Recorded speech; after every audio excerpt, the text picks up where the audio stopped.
Hey guys, it's Christina. This is Vox and Guest. And look who's here. It is the entirety, the Voltron, the complete set of Eden on Fire. Look at this, ladies and gentlemen. Look at this. This is like Friends. You're all on the same couch. There should be giant mugs or something. I don't know. Maybe filled with peanut butter and pickles. We have no idea. Could be any manner of things. There we go. Worked it in. So why don't you guys say hi and let everybody know what you do in the band? All right. Oh, they all look at me. Yeah. I was like, Amy, you know you're going first because I have the same thing too. It's like if you're the only lady in the band, everyone's like, Mom, can you, Mom? Yeah, they can call me Mom. Yeah, I'm Amy Gould, and I am the lead vocalist and keyboard player for Eden on Fire. I'm also the boss. Okay. Yes. We do call her mother. It's usually after another word after that. Yeah. Sometimes. Okay. That means one of the rest of you has to go. I am Mike Calabrese. I am the drummer and sarcasm guy. That is a fact. More of one than the other. I'll let you choose which. Scott and I play the bass, and I'm the funny one in the band. So they all clearly supported that with their reactions, so that's lovely. Yeah, I've never heard a more silent silence than the one that followed that statement. Awkward silence. They were laughing so hard we couldn't even hear it. Let's go with that, Scott. I got you. Hypersonic. All right, Rick, this is it. You have to talk now, Rick. Your time has come. Rick, I am a guitar player, and I love doing interviews. He loves it. Yes. He loves it. Scott and Mike and Amy don't, but Rick loves it. He talks us into doing these all the time. I could do one every day, I wish. Mike and I are especially really shy. Yes, and our singer hates talking about herself. Or the band, or anything.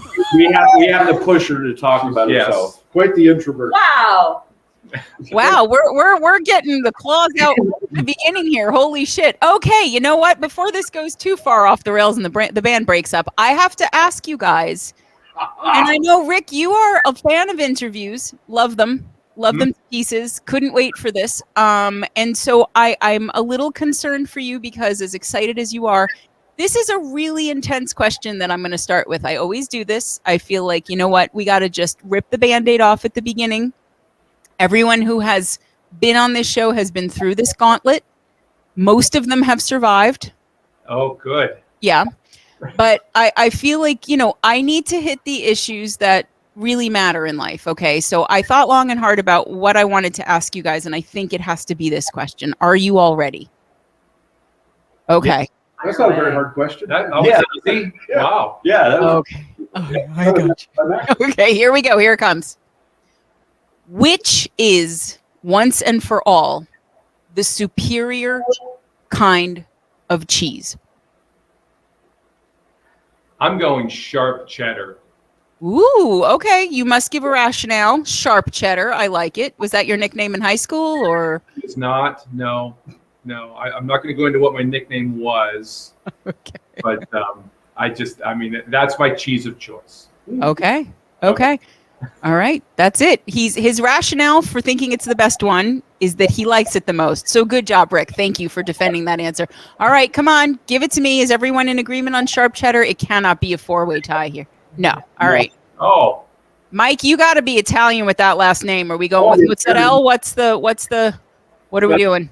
There are two qualifiers for this. Okay. If we're talking about a sandwich cheese, it has to be pepper jack. Okay. Because you get the bite of the pepper and the smoothness of the jack. Works beautifully. Okay. If we're talking about a topping for something, then it's either Parmesan or mozzarella. So, yeah. Okay. All right. I don't discriminate in my dairy. I am cheese friendly. Look at you. All cheeses are welcome here. Okay. All right. Scott, look on me. Scott, what is your cheese situation here, buddy? Well, since I am holier than thou, I would say Swiss. Okay. I'm getting who the dad joke person in the band is pretty quickly here. Okay. Okay, so. Yeah, it is actually usually. Actually, Mike's jokes are way funnier than Scott's. Oh, Really? All right, Amy. This is it. You can't just sit there and look gorgeous and be very talented. You also have to have a firm and defendable stance on cheese. And the moment is now. Talk to me. What is it?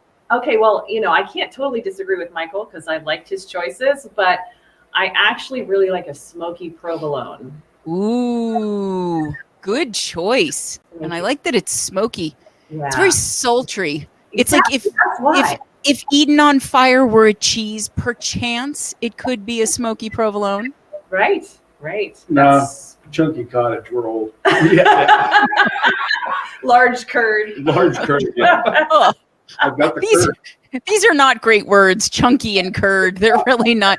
This is, I don't know about this on the EPK, but we'll have to figure that one out. So okay, all right. So we have some mutual respect, but we have 4 distinctly different opinions, and we do not think we have solved once and for all the cheese Highlander question. But all right, you guys did very well. I appreciate that. Is everyone okay? Does anyone need a moment, a breath? I can eat over at Michael's house, but I'm not eating with these two. I'm just Okay, there you go. They look very broken up about that, Amy. I have to tell you, the sadness is just pouring off of them. Okay, all right. So listen, I don't think we're going to have a more interesting question than that, but I might as well ask you a little bit of stuff about music. So why don't you guys start by taking me in the Wayback Machine? I want to know how each of you became a musician in the first place, and then we can talk about the little one at a time situation where you guys added up to become Eden on Fire. So who's going to tell me how they became a musician first? Rick, how about you, since you love this so much? Rick, Please, Go I'm in so order. happy. I don't know if you could technically call me a musician right now, but I mean, Okay. I started when I was probably 16 and just got that first, Kmart guitar and just played it. And I just fell in love with it. I listened to all the old school Black Sabbath and when Judas Priest came out. And, Excellent. I was just hooked. Yeah. Do you have any musical family or anything, or you decided you heard the music and it made you want to play? Was that kind of what did it? Yeah, it was. And, I wanted to be a rock star. Yeah. And then being a musician kind of unfortunately has to go along with that, I guess. I've been in bands with people who don't get that. They don't want to be musicians. They just want to be rock stars, but it's a good idea to do both. with the long hair and the, all that stuff. But Okay. some things didn't work out. Yeah. Okay, so it was you, your Kmart guitar and a dream, and some Sabbath. I like it. All right, Scott, you're sitting next to him. You look so smushed by everybody there. You look a little You kind can of feel scooch up a squished a little little. if you want. little pocket musician there. You just like there we go. And yeah, you see, you got to fight for your couch space there, dude. So, all right, what was the deal? What brought you and the bass together? Well, actually, I started out playing guitar when I was Of course you did. Yeah. and then everybody said I wasn't good enough. They said drop a couple strings. No, I played in a couple basement bands or whatever, playing guitar, and then I got asked to play bass, and I really didn't want to give up my stuff, but I went, tried it out, played, we clicked. So I turned around and took my Carbon and my Fender Hapstack and swapped it out for bass equipment. Okay. But yeah, I mean, I grew up playing and loving like Dokken, Queensryche. When I started playing guitar, I was really into Slayer, Metallica, Overkill, Megadeth, all Okay. the thrashers from back in the day. So all the boy bands, basically. Right. Yes. Yeah. Okay. All right. I see. And then somehow you fell into metal from that. But okay. All right. So Yeah. it's so funny to me how many bass players I talk to who are like, well, I wanted to play the guitar, but we needed a bass player and then that's it. But I find bass players to be a very particular breed. They're almost always kind of quiet. They don't necessarily want limelight. They end up sitting on couches like this. So I think maybe deep down you were destined to be a bass player. But okay. Look at that. No, now he's sitting tall. All right, Amy, I'm going to skip over you. I'm going to go to Mike for a second. All right. Mike, Tell me the origin story, Michael. Oh, geez. I started in grade school trying to play all the grade school band stuff. I tried violin for a year. It was awful. Tried trombone. It was even worse. I decided to try my hand at bass and then realized I have dignity, so I couldn't do that. No. I was horrible at anything involving strings. And a buddy of mine had a drum kit in his house, and I just kind of sat down and thumped around a little bit. I was like, oh, this is kind of neat. So I gave it a shot. I started around like 16. I convinced my folks to buy me a cheap ass kit that had, was kind of falling apart, but it was something. Kind of taught myself how to play. And as far as, wanting to play, I have an older brother who turned me on to metal, all the new wave of British heavy metal stuff. So like early Iron Maiden, Def Leppard, and of course Metallica and Sodom and Tank and all that stuff. So I always had that stuff going on. So my tastes and preferences always lean towards like the heavier and the faster stuff, which is, I think, helps with this lot. Little bit. Trying to give a little more meat and muscle behind some of the stuff. I think, maybe, possibly. Okay. All right. Meat and muscle. All right. Okay, Amy, this is it. Talk to me. So I was born in, no. So I started really young. I've been all over the place, but when I was really little, I had family, like grandparents that had pianos and organs and things like that.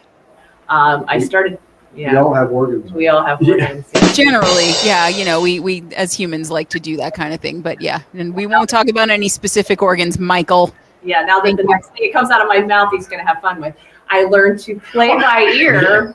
Let's not talk about organs coming out of your mouth, Amy, because that's a whole other level of problem here. Right. So you had parents who had things with keys in their homes. We'll go with that. Yeah, the grandparents. And so I started to learn how to play by ear just on piano for the most part. And then my parents said, So they bought me an old upright piano. I think they paid like $100 for it. It was like, had broken keys on it, broken strings. I mean, this thing, it probably had been in good shape. It would have been worth a lot of money because it was ancient and an antique, but it was falling apart. But I learned to play on that. Eventually they got me some lessons. But I started writing music when I was probably about 8 years old. Okay. And, it was little ditties here and there. And then I went on to be, a band geek in high school, junior high school, actually. I started, in elementary school, started playing flute, and I was always in chorus. So singing was really my big thing, though. So I went on through school doing all that. But at age 16, I got into my first rock band, and I was bitten by the bug by then. So that'll do it. This is it, and of course I was always standing in front of my mirror with my hairbrush, and wanting to be Pat Benatar and Hart and all those kind of things. So those were my big influences back then, and Vixen, bands like that. So I was pretty much addicted to the rock scene by that time when I hit 16 and was in a band. And I went away to college for music for a little while. I was a vocal performance major, and then I dropped out to be a rock star. And it didn't pan out the first time so well. I did that for a few years out in the Philadelphia region. Okay. Dropped out of the scene for a while due to some, personal issues, and back at it again. So that's sort of my long story. I love how we were like, I was a little girl and I did all these things, and then I went to college, and then I was in this, and then this whole entire part of my life that I don't want to talk about happened, and here we are. I just love how it was like, dude, yeah, I got you. I've listened to your lyrics. I have a sense of life, but you listen to my lyrics. Yeah, there's the fill-in. That'll color those ellipses just fine for anybody who's curious. And I me, I only talk about the things people want to, but I appreciated that you got there. And so we have you in 2020 sitting there at the beginning of the pandemic going, okay, I think I'm going to come back, start writing. And, then what? It was you and Scott first, right? Got together? So, I was sitting down at my piano, and it just all kind of came back to me. So, quick high level overview. I was in a really bad marriage and I got out of it. And Good for you. I had Fuck not that person. Well, not, but yeah, yes, we don't like that guy. All right. Seriously. So I was I had writer's block all those years. I hadn't written anything for years, and I sat at the piano, and suddenly it all came flowing back to me, and I started cranking out all these tunes, and I'm like, I need a band. Yeah, I can't do this all by myself, like I can't submit MIDI and drum loops. It makes it cringe. And I had met Scott online, and he had told me, he'd played bass, and he hadn't played in a really long time. I said, well, get your bass out, and he said he could write some bass lines for me. So he started doing that, and then we were like, we need to find some more people. Right. So we went through a series of different people, and then Michael likes to tell part of this story. Yeah, so Mike loves this. we had a different drummer. I love how you're like, I'm not going to let him do it though. Yeah, well, I'm gonna let him chime in because it's a fun part of the story. We had a different drummer and a different guitar player that we were working with, and during this time period, Michael reached out to me. Go ahead, I've heard something online, a couple things. I thought it was kind of neat, and I was without a band, so I shot her a message. Said, "Hey, so what you doing? Dig it? You need a drummer? I'd be hit." Homewrecker. I see what you did. Homewrecker. And she told me no. She flat out told me no and said, no, I've got someone. You suck. Go away. I didn't. Fuck you and your drums and everything you love. I'm good. At some point. Go away. I think I remember her saying that. Yeah. This funny looking motherfucker messaged me on plane. I got a drum. So, I was suitably rejected. I crawled away with my tail between my legs, and about, a month and a half so later, I get a message. Actually, you know that drummer we had? I was kidding. So want to play drums? Yeah, so I said none of those terrible things to him, just so you all know. I literally said, somewhere between some and none were said. That's what I'm getting here. Okay. I'm really sorry, but we have somebody already. And that's all I said. But he's not you, and is far better. He's behind you going like this, just so you know. I know he is. I can see him. There's a lot of. You can probably feel the breeze off his beard. So yeah. I can. So anyway, we had these other two people that really just couldn't commit to the project. I mean, because I'm obviously very serious about it, and they were looking more of just like a jam band situation. And so gotcha. Falling by the wayside. And so I reached back out to Michael and said, hey, listen, are you still available? Because these other people I'm working with backed out. And actually, it wasn't the worst thing in the world because I had seen him play after he reached out to me, and I was like, wow. Okay. So I was really kind of hoping he was still available. Yeah, sure. So I was very happy that he agreed to start working with us. So it became the three of us. Right. Can I just say it's the only time my drumming has ever attracted a female. Lots of males, just no females. Well, you're here, aren't you? What? Yeah. So then it became the carousel of guitar players. Yes, familiar. Yeah, we had a guitar player that we worked with for a little while, and he just couldn't really commit. We had another one that we brought on that just wasn't a good fit. He should have been committed. Maybe. And so everybody kind of, came and gone, and we auditioned so many people. Some even showed up. Some did not.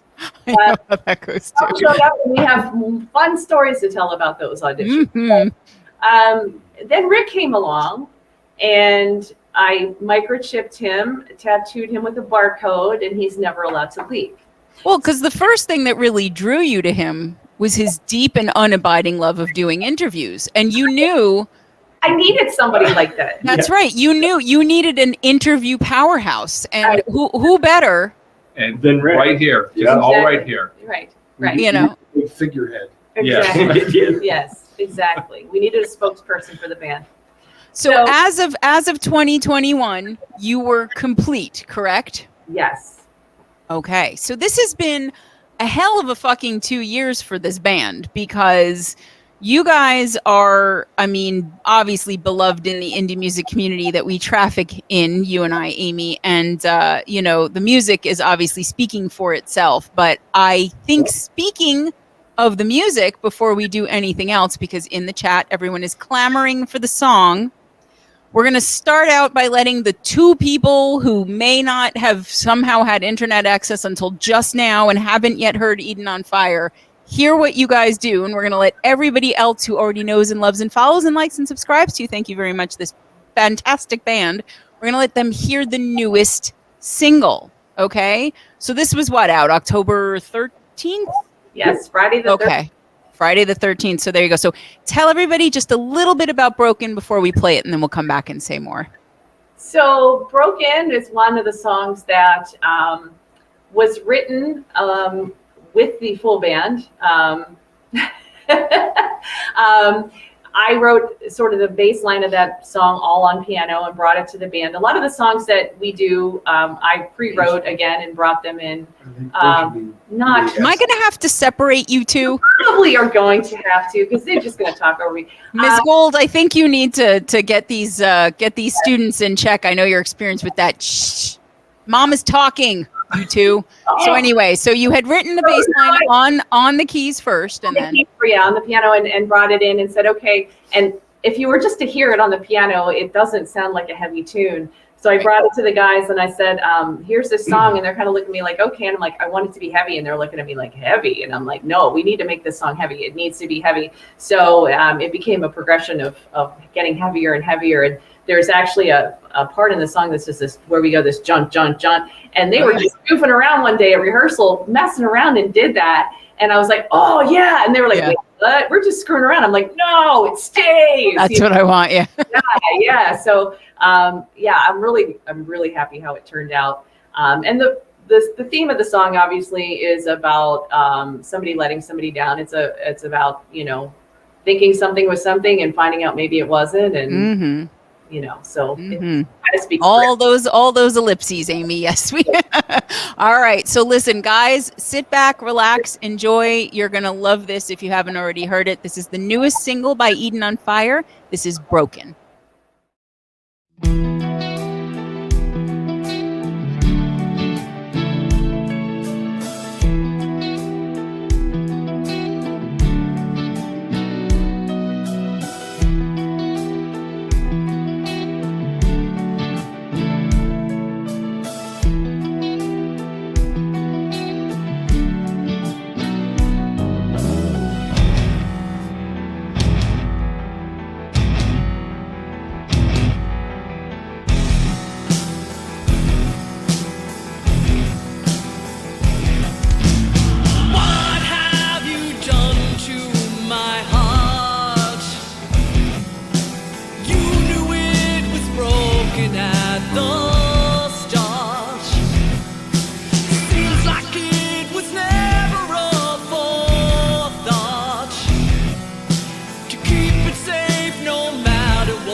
To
So I have to say, like, this song, I figure, you know, because I know the band, I know the band's, you know, symphonic metal, I know the vibe, I know the feel. And so when this song starts and you have that beautiful piano over the guitar riff and it's very sort of pretty, and I'm like, okay, I know it's coming. I know we're going to blow up into something. And of course we do. And I love how dirty this song gets. It's so, I mean, I haven't said it yet because I think people who have seen you and I interact on Facebook and elsewhere, Amy, know that I at least love you. I don't know if you love me, but I at least love you and I love the band.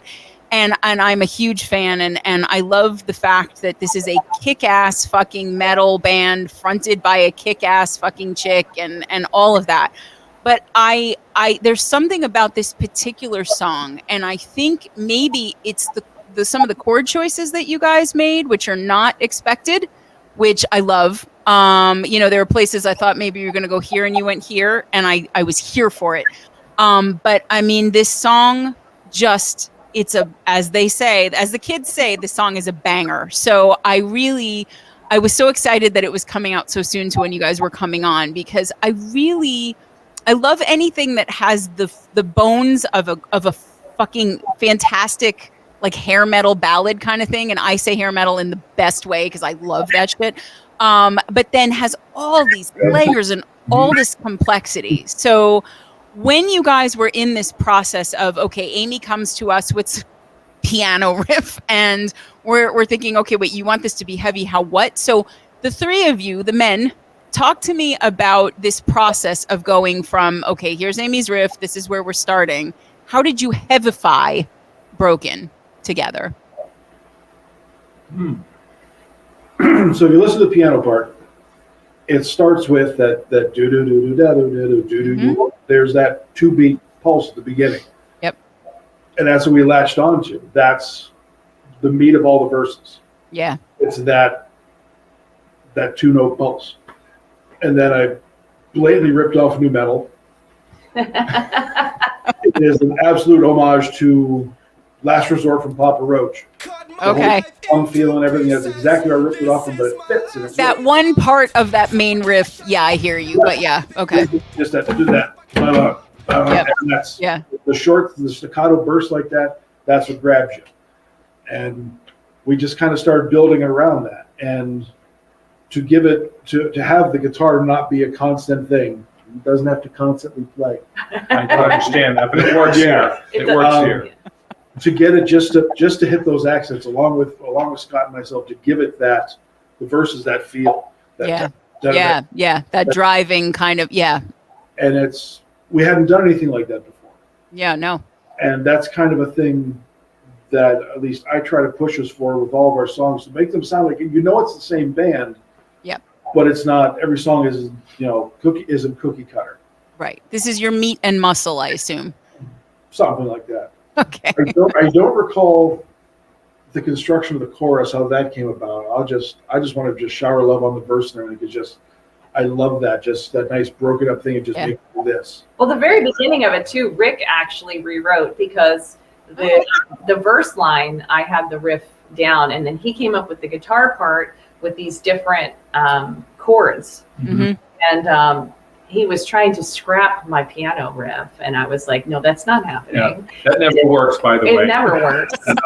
And I was like, no. Will not stop you from trying, though. So. I like this progression better. And I'm like, well, it's a nice progression, but I'm singing over this part. And but your idea is very cute, and also no. Yeah, exactly. But I didn't say no. What I said is this would be a perfect intro and interlude between the verses. And so that's what we did. We took the verses that he had come up with and made that the intro and the interludes in between, which really fit well. So I think that was actually a very nice addition to the song. And the cool thing about the way we write that I enjoy is it might take us a month and a half or 2 months to put something together, because it's constantly evolving. Yeah. Just a little change. Yeah. Just a small change here, One a more small change there. Yep. Yes. No, but I mean, I think that tracks for me too, because one of the things that I would consider a hallmark of Eden on Fire's sound is just the level of dynamics that you guys are always paying attention to, because a lot of bands, especially bands that consider themselves any kind of metal, sometimes the nuance of dynamic is sort of eschewed for, let's just make this as fucking hard and heavy and hot as we possibly can. And there's nothing wrong with that. But I love when a band understands that sometimes the quiet moments in a song are going to make all of the other shit just pop that much more. And so, I mean, there is through all of your stuff, and I know that there are just the 3 that are on like Spotify right now. You got Fallen and Listen to Me and Broken, but I've heard, you know, I went way back in the Wayback Machine, you know, Wake the Monster and Parasite and Love Bomb and all that. So, I mean, like, you know, you guys watching that and listening to everything, that is something that's a through line very much. You know, there's not any one idea. There's not any one volume. There's not any one dynamic. You guys are bringing it all the way up. You're taking it back down. There are these quiet moments. Then you've got a solo and then it blows the fuck back up. And I love that, because especially with a song like this, where thematically, and Amy, your lyrics are generally, you are either really sad and processing something difficult, or just ready to beat the shit out of somebody who presumably was making all the difficult stuff in the other songs happen. And I love it, because like in my head, as I'm listening to all your stuff, I'm going, okay, this is sad Amy processing. This is Amy getting her Teletubbies boots on and just shit kicking this guy, you know, and I love that. I love that you have both, because you need that, and they make the other stronger. But this song, and I love that interlude, I love that opening, because it gives you those breaths, so that when you do bust the doors off the place, we're paying more attention because you brought us in for a minute at the beginning. So like, is that a conscious thing, or is that just as you guys are writing and arranging and everything, is it kind of like putting everybody's thoughts together, or is it kind of like, no, here we want to make sure we get quiet, or we want to make sure that we have those moments? How much of that is planned, or is it just kind of the way it all works out?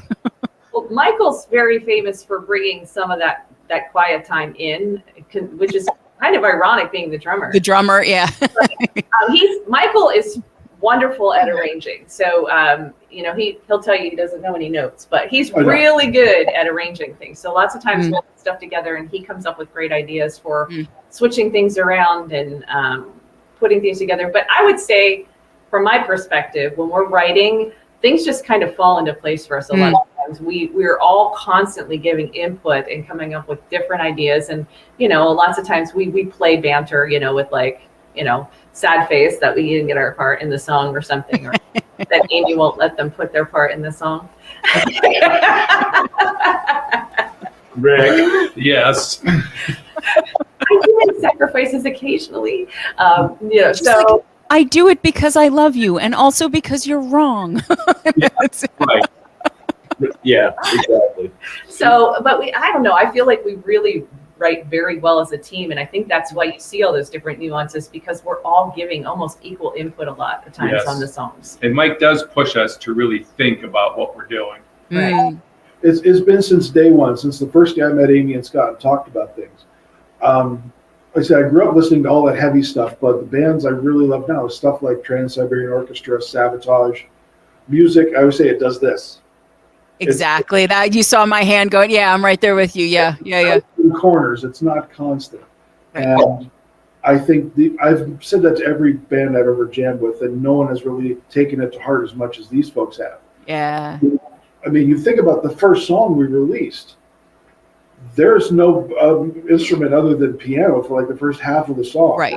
That's our Here We Are song. Now, are you kidding? You're considering this Fallen. This is the first, really, right? Okay, yeah. And I mean that's another one that is. But yeah, I'll let you finish. But yeah, that's your hello to the world as a full band. So it's the first thing they hear from us, and the band isn't in half the track, but it's still strong because of how we built the song and where everything comes in. That just that pause and I'm falling down is whoa. It's just it sounds awesome. It's a lot better live.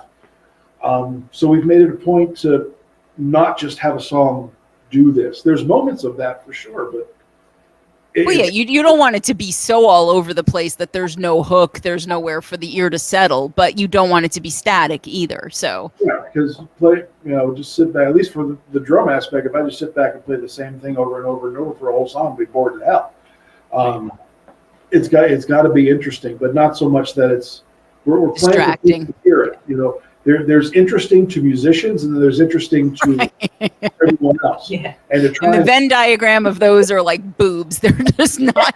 There's very little that. Yeah, no, I'm right there with you. We're Yeah. trying to be in that area, and broken is really. You want to be in the cleavage. That's where you're aiming. That's the sweet spot. Oh, Yeah, motorboat.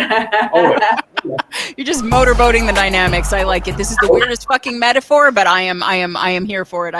Okay, so yeah, I mean, but I love that though, that it is the drummer who is being the most mindful of that, because again, a lot of times, especially with drums, if a drummer is doing too much, it is all you can pay attention to. It is all you can hear, and it obliterates everything else. So I think having a drummer that's mindful of dynamics is good for a variety of reasons, but also wanting to make sure that there's variability in the song, but that it's not chaotic. That's a fine line. I couldn't have played in this band 15 years ago. 15, 20 years ago. I would have overplayed everything. Okay. Because of where my mindset was at, just thinking everything had to be busy, intricate, busy. And it only comes with time. I could have done it probably 10 years ago. As you get older, you kind of realize that the song matters more than what you're doing. It's all for the song. And absolutely. I'll stand behind damn near everything I played for a song that suits the song more than my drummer's ego of wanting to play whacked out stuff. All right, Scott, you're going to have to pipe down here, buddy. I'm afraid you're just too darn loud. I mean, it's just, this is, it's enough now. We've let you talk and talk and talk and talk. Right? So, yeah. So really, my whole outlook on our songwriting is... What she said. Is everything that Amy said. No. So it's really... I love how Scott was about to have his moment in the verbal sun, and Amy, you just snatched his voice right out of his throat. I'm listening to you, Scott. I'm laser focused on you right now. You're the only thing I can hear. Welcome to every rehearsal we have. Yeah. Scott, who? What? Yeah. We have a bassist. So your thing is, tell me your thing. Bring your thing back out. Okay, my thing is, bring my, no. Amy scared your thing away, and I'm going to bring your thing back out. So bring your thing back out, and we'll be very nice to it. Go ahead. Yeah. Okay. Yeah. So Rick is loving this, by the way. Oh, I'm enjoying every minute of it. Yeah, he loves it. We got him blushing. We got yeah. Woo, we have a competition. Right. We got him blushing. Make him blush, Yeah. So. Okay. All right. Bring out your fucking thing, Scott. What do you want to say? All right. So to me, these two are the ones that bring it, like in the beginning. That's how I feel. It's either Amy. It's one of the two divas in the band. It's either Amy or Rick. So who start out a song, coming in with a little riff or whatever, and then I mean, whether it starts out with guitar or piano or whatever, it's a group effort. We all just jump in. I'm just a bass player, but I mean, I throw in my stuff here and there. I even come up with ideas sometimes. I mean, you do. We've let him have a couple. We've had a couple ideas. good ones. You're also not allowed to say the words just a bass player. I am a big mouth on this show about pretty much everything, but especially the issue that the rhythm section is historically undervalued in music. If you are moving at all, it is the bass and the drums. Okay, so you are not just a bass player. Let's get that right. Yeah. People can believe what they want to believe. Yeah. It's a shame you guys don't like each other or get along, because I feel like the band would be doing so much better if you did. It's just, it's sad to see this level of hostility and tension. I don't know. We'll have to push through it somehow. But okay, so Rick, you haven't, besides that little bomb there, have not weighed in on this process of collaboration and kind of getting things together. So any nuggets you wanted to drop? Well, I know in the beginning when I would bring things in and I had to get over this, I would bring a couple riffs in, and then Mike would take them and destroy them. Okay. And reassemble everything. Okay. Which was not what my intent a lot of times is. But most of the time it comes out for the better. Okay. So Mike's really good at arranging, and it really is a group effort with all of us. And even Scott provides a very good amount of input. Thank you, buddy. To everything that we do. He was so nice for like 28 consecutive seconds there, and they just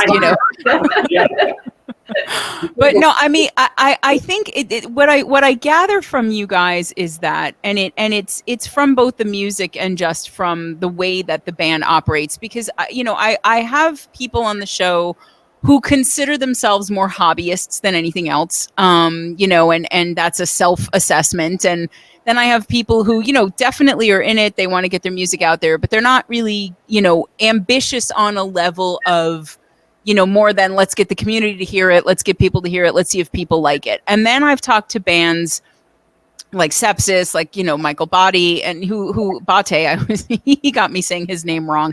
That's a long story, but it's in the show. But, Michael Bate and Sepsis, where they're like, we have this vision.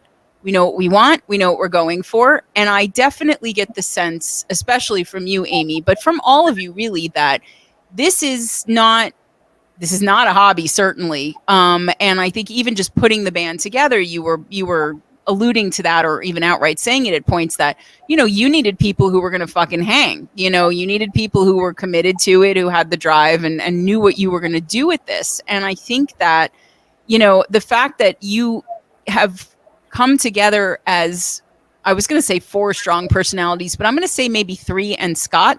Because poor Scott, I get the feeling is just, he probably has a little pillow in the corner that he's allowed to sit on while everybody else tells him what to do.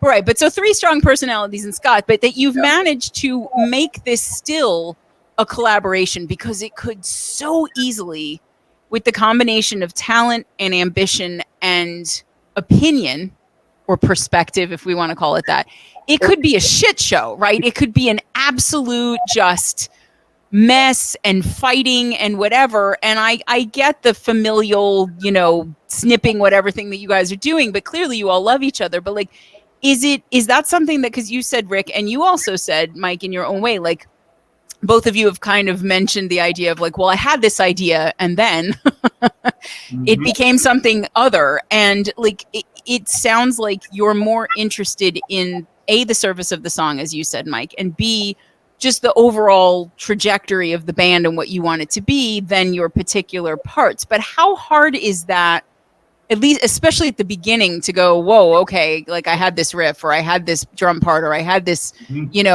this riff on the keys or whatever, this that I was going to do, and now we're not there. Has that always been, all right, I'm cool? Or did you guys actually have to sit down and have a little conversation about how that was going to go? I think Rick's beat his pillow quite a bit when he got home. Yeah. On a lot of Saturdays and Sundays. I'm going to say, just from my perspective, like, I probably haven't sacrificed as much as everybody else has, but that's one nice part about starting the band, I guess, is that you have that right. A lot of times though, I'm not the one coming with riffs, so that makes a difference. But our song "Heartless Bitch," we cut out an entire verse. I sacrificed a whole bunch of lyrics. Okay. And that was a little hard to do, but it was for the better of the song. I don't think any of us have ever fought in real terms. Impressive. We seriously joke about it. Yeah. Today, there's still little jokes about, things that are happening in the studio with some of our songs that we may or may not be doing, and that might be cutting people's parts out. And and they're so much subtext in this episode. Right now. You want them on? Hey, no, don't strangle the golden goose. Watch that throat. I was strangling myself. Yeah. So we don't, but we joke. I mean, seriously, we're a family. It's so clear. It's Yeah. no, but I'm not going for like the shit stirring question there. My curiosity is more because you've obviously managed to make it work. You all get along. It's affectionate, but it sounds like there's been calibrating from everybody along the way. And, in those moments where, maybe two of you have a really strong view of how the song is best served, how do you make that? Because a lot of bands don't figure that out and then end up breaking up over shit like that. But you guys are doing it. So I guess that's more the question I'm asking is like, how have you managed to meld all of this stuff and still be cool with each other and then end up figuring out what is ultimately best for the song, even if it's not what you particularly thought it was going to be? I do a lot of heroin. Yeah. One way to go. Okay. Yeah. All right. Yeah. Oh my God. So I really don't. He does not. Wait. I think it's maturity. I really do. Okay. I mean, well, there's a lot of immature things that happened at band practice, but honestly, we're all very mature individuals for the most part. I think none of us are spring chickens except for me, but of course, you're barely blushing at 21. I mean, really, it's absolutely. So no, but seriously, we've all been around the block, and I think we're all taking it so seriously that there's just. I don't think anybody seriously has a major ego here. I mean, we joke about it, but Scott is a little bit problematic, but stop. Amy's gonna see this later, Mike. You realize that, right? We're gonna throw that out there that this will be broadcast at one point. Yeah, we can see everything Mike's doing. Oh, that's true. Okay, there you go. No, I hear you. And again, I think that one of the things that you guys have really been blessed with in being a band together is that you do clearly have all of you good instincts, right? Because sometimes you have people that have a lot of opinions about what should be happening with the music, and it's not necessarily the best instinct about it either. And so, I mean, when you have a song like Fallen, okay, so you start with that. That was 2020, right? So that had to be one of the first things that I know it was the first song you released, but Amy, was it one of the first things that you wrote? I'm trying to remember. It probably was one of the first few, yes. That I sat down and wrote. Yeah, it was one of the few that we brought to the band anywhere with some other things that we'll never approach as a band that weren't really what the hell was the first song we ever did? Was it Brigade or was it Parasite? Parasite was the first one that we ever sat down as a band, but Fallen was like the third song that we started to write together as a band. The reason that got released first, it wasn't our intent to release that one first, but we had a radio station that heard it live and said, please tell me that you have a copy of this that I can play on the station. And we said, we are going to prioritize that so that smart. So we did. We made it our first release, and I was really, I mean, I don't know how everybody else felt about it. I was very nervous about that being our first release because I thought this could go either way. Right. This could make us an adult contemporary band. Oh my God, what a thought.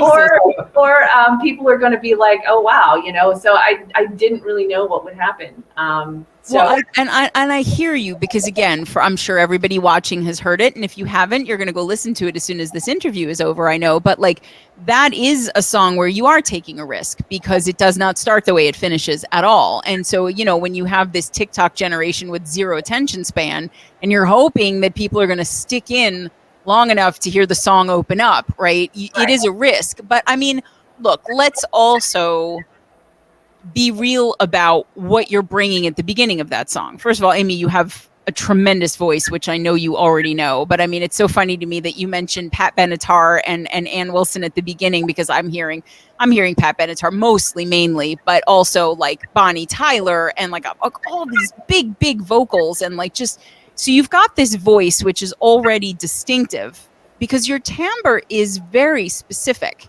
You've got a real alto like a strong alto, but then you can also end up in the rafters, which that's what you want, right? Especially for a metal band.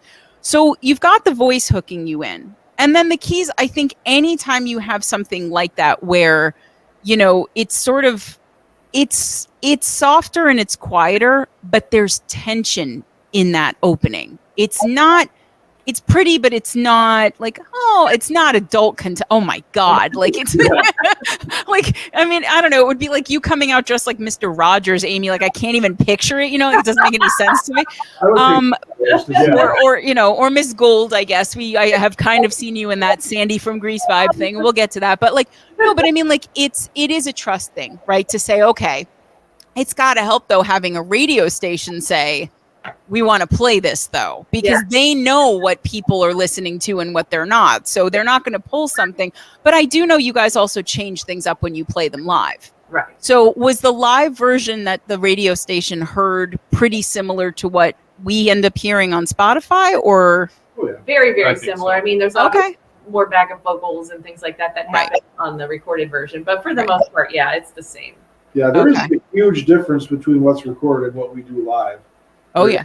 There's minor differences, but nothing earth-shattering. Well, yeah, I mean, but it's, I mean, some of it, first of all, is just there's a level of energy that I think that is very hard to capture in the studio. And you guys get as close as you can, but like, there is something about seeing people on stage. Amy's over there flinging her hair. You know, you guys are stepping off stage, walking around. Like, you guys perform. You don't just play. And that's another thing, too, that you have to be able to do if you want to be a successful band, because there are the people that act like their feet have been stapled to the floor, right? So you can't really engage an audience like that. But I mean, it's who are we glaring at now? Who's getting maligned at this moment? Oh, that would be me again, but you know. What are you expecting him to do? He's just the bass player, he said, right? You're the one who says that all the time, so I mean. I say you're only the bass player. I mean, Rick and I jump together, you know? Yeah. Yeah, I see you guys on tables. I see you guys walking around. Yeah, I mean, but I mean, again, he's just watching them. Scott's like, wow, look at that. That's cool. Oh, wait, I should be. You're there for the show. Yeah, you know. Yeah. No, but okay. So, but I mean, that's a pretty big endorsement right off the bat that you guys are playing live and you have somebody come up to you and say, hey, I want to put this on the radio. So I wanted to also make sure that we mention that you do have an album that is coming out. I do not know when. I don't know if you know when. And I think it's very aptly titled, right? Is it still being called Unresolved? Is this okay. So is the release date still unresolved? Do we have a sense? I know you guys have been in the studio a lot, but. It's still unresolved. Okay. You know, right now we're just chipping away at singles, and we'll probably release some more singles. We have a couple more songs that are not completely tracked, but when is all said and done, there's going to be 10 complete songs and possibly a bonus track. So we're hoping sometime within the next year here, we should have it out. Sometime between now and 2030. I like it. I like it. You're giving us a time frame. And then we can just anytime in there you've been true to your word. So now how many of the songs that I've heard on YouTube, on Facebook, you know, how many of those, if you're willing to say, and if you guys are keeping the track list rather, you know, top secret beyond the singles that you released already, that's obviously fine too. But I mean, are we going to hear things like Make Me Bleed? Are we going to hear things like Queen Bee? Are those things showing up on the album? Are those... You're batting 500, honey. So actually, Make Me Bleed will be on there. Queen Bee will not. We did not have that one at the time. We tracked these about a year ago. Queen Bee is a newer song for us. The songs that we're playing out right now, there's two, Queen Bee and Heartless Bitch, were not tracked. So those are newer. We've got another new one we're going to be coming out here real soon. But so there's 10 songs in total. So anything other than that you've heard will be on there. Okay. Excellent. So, and then in terms of, and I feel like I want to, you know, I don't even know how the guys are going to handle this particular question, but Amy, I'm going to ask it anyway. Like, obviously, you know, this band started with you, you know, and you are the voice and all of that. And I mean, not equating us in any way, but I'm usually the only chick in my bands too, so I know that's a very specific dynamic, and when it's with the right people, as it clearly is for you guys, it's a very good one. But being a female fronted band, especially a metal band, is a very specific thing to exist within. How are you finding that, the responsibility of it, the dynamic, the expectations, all of that? They are giving such a look. What are you, Michael? I'm not. Yeah, They were with. It's ridiculous. In terms of with these guys, or you mean in the scene in general? No, just the whole thing. I mean, because it is. I mean, I think that when you are a woman fronting a band of any kind, the eyes are very much on you. There's a whole lot baked into that, some of which is explicit, some of which is tacit. I mean, generally, you can exist in a band where, and luckily you guys don't do this, but like, I've been in those bands where I've said before, I come on stage, dressed like Stevie Nicks, and the guys behind me look like I picked them up at Home Depot right before the gig, right? Where it's like there's this complete imbalance in the look. You guys, as I said, do not do that. But like, so that idea, the expectations of how you're going to look and how you're going to sound and the level of energy and all of that. I mean, I guess really what I'm asking is whatever it means to you, if anything, and if it's just like, I'm just a chick singing in a band, that's fine too. But like, is there anything about being a female fronted metal band that you find particularly difficult, great, both? Okay, so about, years and years ago when I was doing this, it was extremely hard because there wasn't as many of us, and so we weren't taken seriously at all. So in the scene situation, it was really difficult. I think it's a lot more acceptable now, and I think we get a little more respect than we used to. In terms of what goes on here, there probably is a little bit more responsibility with trying to kick it up, like getting them to dress a certain way. Now, Michael, of course, is going to wear whatever he wears behind the drum kit, so he doesn't die of heat exhaustion. And it's a very good idea. Yeah. The other two, you know what I mean? So, like I come out, and you've seen some of my outfits. I come out in the, metal chick goth outfits and whatnot. Oh yeah. And so, them coming out in khakis and Adidas shoes isn't going to work. I want to see that. I know. Some chinos and some. So I've kind of over time. I thought you said Cheetos, and I was like, I want to see you in a Cheeto suit now. That would be fabulous. But I hear you. Like the Cheeto. No, like an actual Cheeto. Cheddar. Well, and again, I don't want to seem to be reducing being a female-fronted band to fashion, because I hate when people do shit like that. So I don't even just mean that, but like, I mean, clearly you guys have a look. You as a front person have a very, like, you draw people in. You've got the hair, the makeup. You're beautiful. You can, and much more important than that, you can sing and play your ass off, right, and write really well and all of that. But I mean, like, I guess the thing is, and you basically answered it, I guess one of the questions I was asking about, in the scene, because I've noticed that if whether it's me or someone else, you walk in to watch a band play, and if there's a woman in the band, inevitably people will assume that she's the singer and nothing else, right? It's like, oh, you sing. Well, okay, sometimes yes, sometimes it's the bass player, sometimes it's the drummer, sometimes, you know what I mean? And so that's kind of, I always ask the question, because we haven't had too many women on the show, actually. We had Melissa from Sepsis. We had Militia from AOD. There's the AOD reference, But I mean, for the most part, especially in the metal scene, it is still men, right? Yeah. And so, I mean, I get that. I don't feel like I need to ask the question about within the band, because you guys obviously all respect each other and they listen to you, because if they don't, oh my God. But I mean, like, do you find in terms of booking venues, do you find in terms of studio time, does that back up on you at all in any way? You don't seem to take any shit, which is great. So I gather that once people meet you, they understand what you're capable of. But do you find even just getting in the door with venues can be tricky, or is it helpful, or what do you think? I don't know about with venues as much. What I do find, though, is lots of times when we show up to a gig or something like that, somebody will ask me, like, oh, are you a girlfriend of the band? I'll get that a lot. Sort of, kind of. Things like that. You get that sort of opinion that you must be somebody on the side. And You're a side piece? Yeah, I'm a side piece. Side piece. Yeah. Or a side piece, but okay. I don't know that it's any harder to get in with the venues. I'm really persistent, so I don't. You have to be. Yeah. I think in some ways, sometimes it's easier. Sex sells, and so sometimes I think I can sometimes get the attention of some of the venues a little easier, maybe in that, which isn't fair either. But it is what it is. You know what though? If that's the way the industry is going to make it, you might as well use it to your advantage, right? I mean, like that's it's you're not the one that put the system together that way, but so right. I mean, yeah.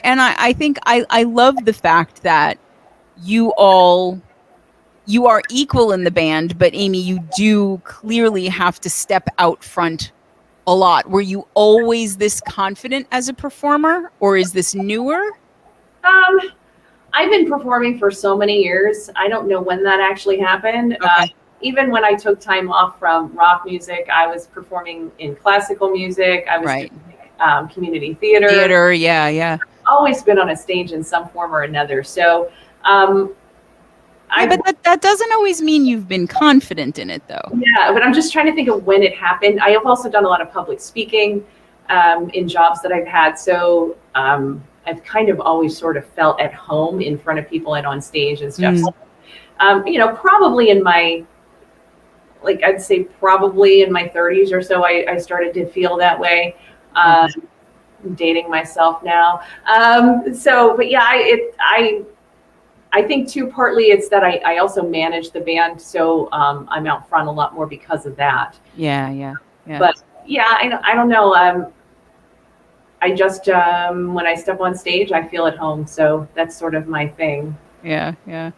All right. No, I mean, I it's clear, but you guys, one of the things that I love about watching you perform live, or at least the recordings of watching you perform live, is that you also all interact with each other on stage, that is so hard to get bands to do sometimes. I have been, maybe you all have, in those bands where you're, engaging and the other person is looking at their shoes or their music stand or, off into space or whatever. And I love the way that you all, with the exception, I guess, of poor Scott, play with each other while you're, and especially Rick, you and Amy too. So, I mean, as the guitar player, Rick, yes, you interview Lover You. As the guitar player, do you find that because you mostly have these big solos in these songs, but I feel like there are some songs where you're not bringing yourself as front and center. When you're on stage, is that your moment? Or are you just waiting for that solo? Is that my moment? I don't know. Well said. Okay. Yeah, I don't know how to answer that really. I do enjoy that part of it for sure. Yeah. I don't know that it's a conscious thing. Okay. And are your solos always like note for note from what you're recording, or you play around when you do them? No, right? Okay, Mike is vigorously close. Pretty close. Okay. Yeah, so I try to keep them somewhat close, but okay, things always go different directions live, Yeah. Some experimentation. And we do some like if you hit your head on a air conditioner unit, when you stand on the table. Yeah, that sometimes solo. Sometimes it messes up your solo a little bit. Oh, did that? Because I know I saw a video where you were on the table. Was that the one you actually hit your head on the? He's done that more than once. But. Oh. That would have been, but yes, that's happened before. There's been some close calls on some tables that have wheels. Oh yeah, you jumped over that had wheels. Yeah. Okay. They didn't know the wheels were there. Might want to check on that before you go climbing up on it. It's not a skateboard, dude. That's a okay. Yeah, we gotta protect the merchandise here in this band. No skating on table. But I love that though. I love that you guys really do, and it's whether you're in a packed place or it's a smaller venue. You guys are performing at the same level of energy, and I think that commitment is so important because. You really you didn't know that person from the radio station was in the crowd that night that they heard Fallen, did you? I think I don't even know if he was actually there. He watched a video, I think. Oh, okay. Yeah. So, Okay. but he has come to see us since then. So I'm not totally sure if he was there or not to see us. Okay. But that's what I mean though, that you never know. Yeah, exactly. You never know when you're performing who's going to end up being there, who's going to end up hearing it later. So okay. So I wanted to get into a little bit more. We've talked about the songwriting process, but like you guys have, there aren't a million songs that we need to go through where I feel like we could talk about each one a little bit more in detail. So when you were writing Fallen, talk to me about literally in depth. I want to know like the process of that song, because it had to have been, if you're sitting there, Amy, telling me, I don't know how long you were out of the music business, but like if you were away from it for any length of time, coming back and feeling like all of a sudden you're sitting down and everything is just opening up, that's got to be pretty intense. That's got to be pretty emotional. Was Fallen the first one that you wrote? I mean, I know that you said it was one of the early ones, but like, what were those early ones like? Did they just come falling out of you? Was it like, I have a riff, but like you said, I need a band, but was it to help bounce ideas? Was it to just get this stuff out into the world the way you wanted it? How did you feel coming back into it like that before everybody else kind of came into it's almost like a cathartic therapy at first. I sat down at the piano and I opened up a notebook that I had written a couple of chords down because I had been trying to write for years and just it never happened. I said, what are these chords? There's something. And I started to play something. And I actually wrote a song for my son. It was the first song that I wrote. And it's not a song that we'll probably ever do in the band. It's not really an Eden on Fire type of material. But maybe someday a solo album or something. But when she's done with us, yeah. Tired of our shit. But it's but yeah, it was a song that I wrote for my son, and kind of about our experience that we had been through, and it was kind of a song to try to tell him, that things are going to be better now. And so after that, then some other songs sort of came, and then Fallen was one of like the first band-worthy songs that I wrote. I hadn't had MIDI. I was just writing on piano, and then I had a piano. I have a digital piano, and it has a MIDI hookup on it. And I was like, I never got the stuff to actually hook this shit up. There's got to be stuff to do it these days that's easier, because back then it was like, and now it's USB, and I was like, oh, Amazon.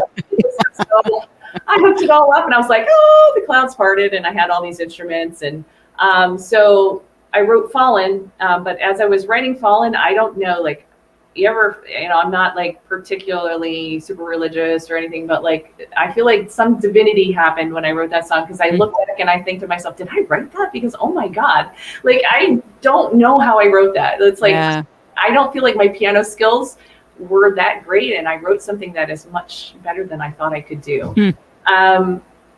It just kind of flowed out of me.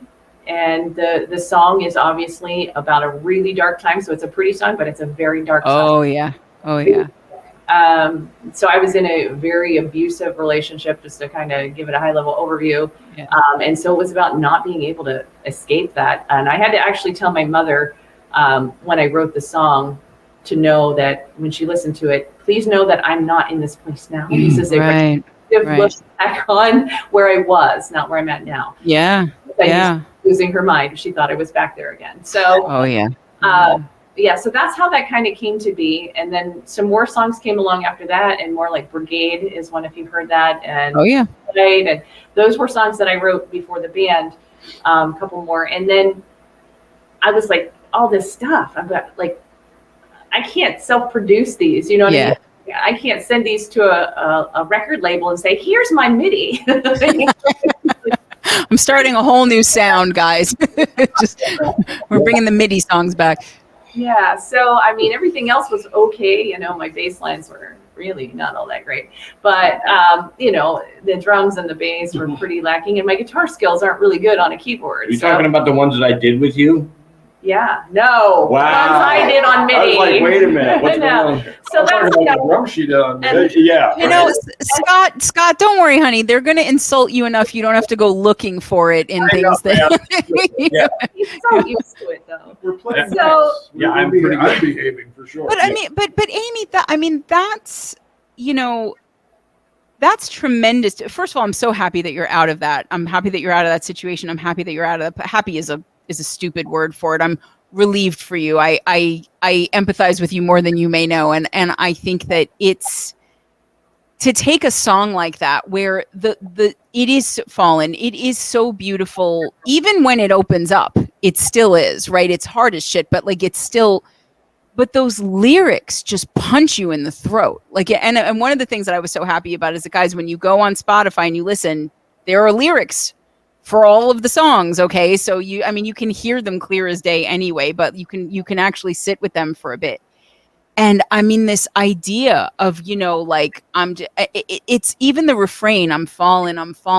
It's so heart-wrenching, and it just, I love that you have a song that is so vulnerable and so dark and so raw lyrically, and then you've done what you've done with it musically. That juxtaposition is fantastic to me, because even when it opens up, it's still sludgy, it's still heavy and dirty, and it's got that.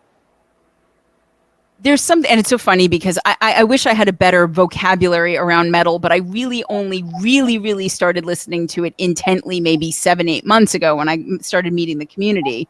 I did all my King's X and Queensryche and everything back in the day, but then but there's a certain kind of feeling in some kinds of metal and some of the songs, okay, especially in, I think, symphonic metal lending itself to that feeling where there's just so much portent in the music. There's so much, as I said, tension and emotion. And there's just this feeling that is building, and when you've got the music doing that, and then you've got, first of all, lyrics that you can understand, which I'm always so happy when I am listening to anything that's metal and I'm like, oh, I know what they're saying. I'm excited, but when you've got it lyrically too, and I'm sitting there and I'm going like, oh man, this is like, I'm in it. I'm fucking feeling this song. But the lyrics are so personal and they're so meaningful and they're so difficult. That's just a soul cry, that song. You're not, and I understand why you had to make that call to your mom, right? Because there's a difference between being in that place and processing having been in that place, and it's a really big difference. But even the way that there's a certain element to that vocally where I could feel that you weren't just singing about somebody else's experience. You weren't just singing about somebody else's story, and then to have the guys, I mean, guys, you get a song like that, and lyrically you see what you're responsible for from the musical side of that. How much did that play in to what each of you did with that song to get it to where it ended up being? Do you guys even know the lyrics? I know. Oh my God, this would be the worst thing ever if they're like, I don't know what she's saying. I'm kidding. Because No, I know. like, I don't know what you're saying. Yeah, there's a few we're still not too sure on. Yeah. You're singing? Now, I know for me, you hear a song like that, and it's really important to be careful with it. Like I say, to be careful with it. You want to keep it very driving. And then when I know for me, when it came to the solo, I want to be very particular about the notes that I played, how I played them, make sure it fit within the song, so it keeps that momentum going and that drive going. You actually kept some of what I had done. I did. I had done a guitar solo on my keyboard. The keys, yeah, okay. And when I had originally recorded this on MIDI, and he kind of emulated some of that. And I was like, you can do whatever you want with that, Rick. You don't have to, copy what I did. Yeah. But it was important to me to keep that element in the song. Yeah. She'd written it. It went very well. It was a nice piece of composition or whatever you want to say. Yeah. Very well. And then on the second half, I kind of did what I, did my thing. Okay. And I mean, even tonally with that solo, it's one of the brightest things sonically in that song. There's something about it that definitely lifts the ear out of that, that sort of sludgier, dirtier grounding that you guys have with the low end and everything. And I appreciated that you, first of all, you didn't overcomplicate it. It's a great solo. It's exactly where it needs to be. It does everything it needs to do. but you could have turned that into some big, shreddy, over the top, whatever. And I think it would have drowned the song, you know, and I love when I hear bands making smart choices like that in the music where, you know, like you'll hear something and it's everything's in balance. And then all of a sudden there'll be a solo or there'll be, you know, like a drum fill or there'll be something that just kind of pulls you out of it, you know, and that song is such a moment. You know, the whole song, I really, you know, it was, that's a song that makes you sit up and notice what the band is going to do because you're already taking on heavy shit lyrically, you know, you've got to support that and make that work musically. It also has to be something that is catchy and engaging enough where the audience isn't just weeping and walking out the door. You know what I mean? Like there's a lot to balance. And I mean, thematically, you guys do, you know, as I said, you know, at least from the stuff that I've heard, the lyrics are in generally two very different camps. As I said, you know, we have this really heavy stuff like Broken, like Fallen, where, you know, I guess we're reviewing, Amy, where you were, right? And then, you know, you've got like a Listen to Me, right? Which, guys, first of all, if you have not seen the video yet, you need to, you know, get a cup of something and have some time because they this is a cinematic endeavor. They did not rush it, but this video is hilarious and it's awesome. So I mean, do you guys want to talk about the video a little bit? Because it's such a different feeling. You know, you go from, you know, Fallen to Listen to Me to Broken, and like I'm with you, right? But like I'm never sure when a song starts where the lyrics are gonna take me and whatever, but Listen to Me, it sounds like you guys had a fucking blast. And I gotta think filming that video, you also had a blast. We sure did. It was a lot of fun. It was fun. That's for sure. Yeah. I mean, like just to frame it up for everybody quickly before they get into it, like, so, you know, they made a movie pretty much. Like it was like a tiny movie, but it was a movie. And I'm laughing because Amy, you in that outfit, it was so like, I know everybody's seen Grease. I know Kurt is, you know, sleeps with a copy of Grease 2 under his pillow and all that from Crypt 13. But like, you know, you come out in this, you got the horn rim glasses and like basically the poodle skirt and whatever. I'm Amy Gould, the new substitute teacher for Mrs. Coon's summer school music class. And it's like, okay, this is Miss Gould walking into a school as a substitute teacher, and I'm already laughing my ass off because I'm like, there is no way she's going to end this video in that outfit. And I'm like, I know it's coming. I just need to see how they get there, right? So we should have filmed some performance shit with you in that outfit. Right? Yeah. Oh my God, no. That would have been great. Oh, That's the God. B-roll. You guys died when they saw me, and then I came out in this outfit, and they were like, "What?" See, I was turned on. Yeah. okay. I thought it was kind of cool. Oh. All right. So now we know Mike has a school marm kink. That's good to know. That's Oh yeah, me. That was me. Yeah. No, but you said you were turned on. Didn't you say that? Oh, I said Scott. No, he pointed to me. Oh, I see. Okay. So you have the school marm fetish. Okay, good to know. Good to know. You might be wearing a school marm outfit under that jacket. Maybe that's why it zipped all the way up. We don't even know. I'm talking about you, Scott. Oh, me. I can see what Amy's wearing. But okay, so this video is fantastic. So talk to me about the concept, and I got to hear about filming that, because with the four of you, it must have been a ruckus. I'm amazed you actually got anything done, but like, it's such a cool concept. So who put that together? How'd you guys decide on the school sub thing, the janitors, all of that? So I came up with the concept, sort of. The original idea I had was, okay, so the song is Listen to Me, you know, and obviously it's about a relationship. It's about, you know, being in a relationship and somebody really not hearing what you're saying, you know, maybe halfway listening. We got our cell phones in our hands. We're not paying attention to what people are saying, and you're losing this relationship because you're not paying attention to what I'm really saying.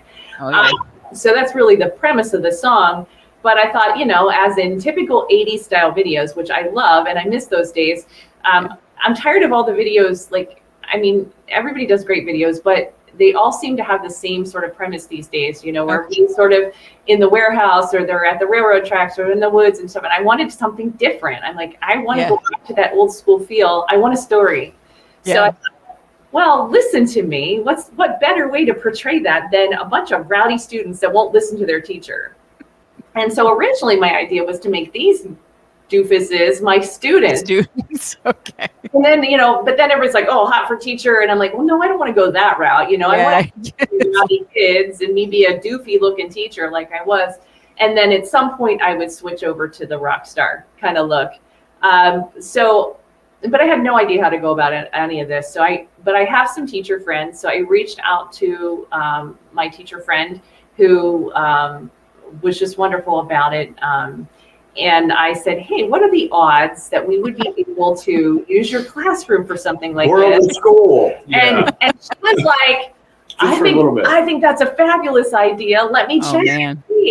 And within like an hour or two, she got back to me and said, it's a done deal. When do you want to do it? And I was like, shit. What? Really? Yeah. You know? And I'm like, well, yeah, I mean, okay. So, and she's like, oh, and she got back to me like, you know, an hour later and said, by the way, there's a couple of teachers here that would love to probably be involved. And I'm going to see if. Okay. And so we ended up, one of them couldn't, but the other one we went and met with, who ended up playing the principal in the. Oh my God, guys, he's hilarious. You just want to punch that guy from the second you see him on camera. The students, and I use that term loosely, are the dregs of society. And like you're supposed to want to do that. Like he just looks so like middle management, every bureaucratic like high school principal, whatever ever. He was perfect. Right. Perfect for that. It's James Howells. He wrote the script actually. So when we met with him, he actually does like amateur horror films and stuff. So he cool.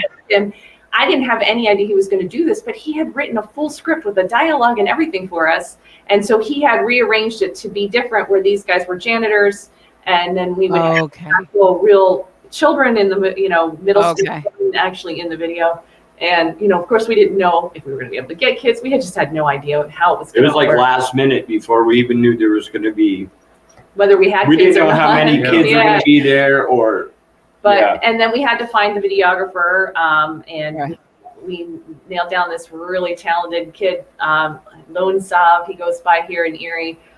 He's just super talented. So he did the videography for us. Yeah, and, it looks great. Did the directing basically. And it just fell together. A lot of the kids that were in it didn't even know they were going to be in a video till that morning. The girl that comes up to me and stares me down is actually the principal's daughter. She was just there for hang out with her dad for a day. Oh, okay. Man, she creeped me out in that moment. It's so, guys, like, because, like the first, it's like 5 minutes of the video, there's no music. It's just, it's all the acting, right? So I'm watching this, Amy walks in, in her cute little, doofy outfit, whatever. And has this exchange with the principal who's just like, oh, just nobody needs you to do anything. Like, just go be a glorified babysitter or whatever. She walks in the room and the kids immediately, it's like Children of the Corn, right? Like they must have loved that because it was like, they're all being sassy and they're whatever. And then this girl. They were afraid to do it. They weren't sure they could do it. Okay. So those are good kids but like this girl that walks up to you, like literally, she's like maybe this far away and just stares Amy down for like a good 20 seconds or whatever. And like, it was such an interesting choice to let it go that long. Yeah, it was so uncomfortable. Because it was so uncomfortable. I was like, is she gonna hit her? Your brain goes to all these, not you. I thought maybe the kid was gonna hit you.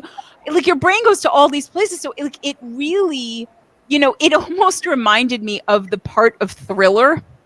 Where, like they're breaking into the house and he's like, because you're backing up and you're against the thing and you go in the little room and I'm laughing, but I'm like, this is hilarious because it's like, I remember those videos. I remember those videos where, like Hot for Teacher or whatever, like, there's a whole storyline, it's basically like a musical porn or whatever. They have the whole thing and then you get to the real business or whatever, but you want to enjoy what you're watching. And then you go in that room and you're on the floor and you pick up that marker, and I was like, oh, she's gonna use it as lipstick, isn't she?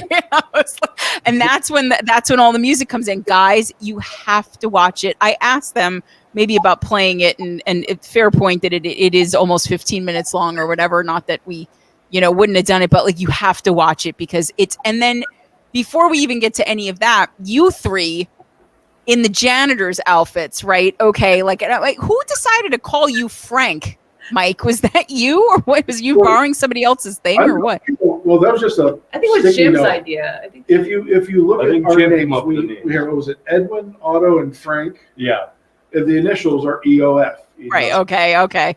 I gotcha. So it was just kind It's of a neat little Easter egg. I like that. whoever grabbed whoever's tag, that was it. There's a couple little Easter eggs in there too. I'll give a couple away if you want to check them out on the video. If you look on the whiteboard behind us in the classroom, there's little connotations to our songs. So there's like, I can't remember exactly what they are right now, but there's something about turn in broken something and something. Oh, okay. It's a sign or something. Yeah, something about fallen is Rick's on there. son was there with us that day, and it was his idea. He went up there and started writing. Oh, that's clever. I like that. Okay. I'll have to go back and rewatch. Yeah. And so there's a couple little things here and there. A funny story, you were talking about that girl staring me down. I hope that his son, Rick's son, was there actually filming as well. And I'm hoping he caught some bloopers, because someday I would love to see them, because there's a lot of blooper reels. That girl and I think we busted out laughing about 12 times before we got that take, because she's staring at me and I'm staring at her, and we're just like, Yeah, I know. You can only hold that for so long, because it's like, especially when you're uncomfortable like that in a moment, you almost have to laugh, because it's like, the fuck, it diffuses. No, I mean, I loved the whole thing. I really did. And I mean, everyone loves that thing, whether it is like Grease, Sandy, the whole movie, she's in like the pretty, oh, I'm a good girl, whatever. And then she comes out at the end, poured into a pair of pants and whatever, and just stood, whatever.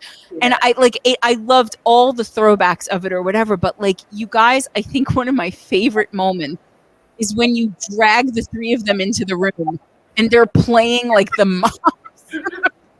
What you didn't see on cameras when she threw the stuff out, she threw the mop to Scott and hit him in the head. It was awesome. Yeah. So you guys get hit in the head with things a lot in this band. Jesus.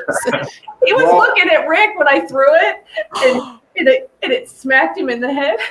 Well, if you notice, when we're out in the hallway, I actually have the mop. Rick has the duster, kind of standing behind me and Mike in the bathroom area. When we walked in there, she come running in with the items in her hand. I was looking at the mop in the other hand, thinking it was coming my way. You're like, continuity. Right at my head, and I was like, oh no. Yeah, it literally looked like I would just open my arms and let it hit me. Well, that didn't make it on the film, thankfully. So you do need a blooper reel now, between the girls staring you down and that's just, maybe you do a pre-save thing, like for your next single, and if people pre-save like 200 or whatever, then you release the blooper reel. That's what I want to see it.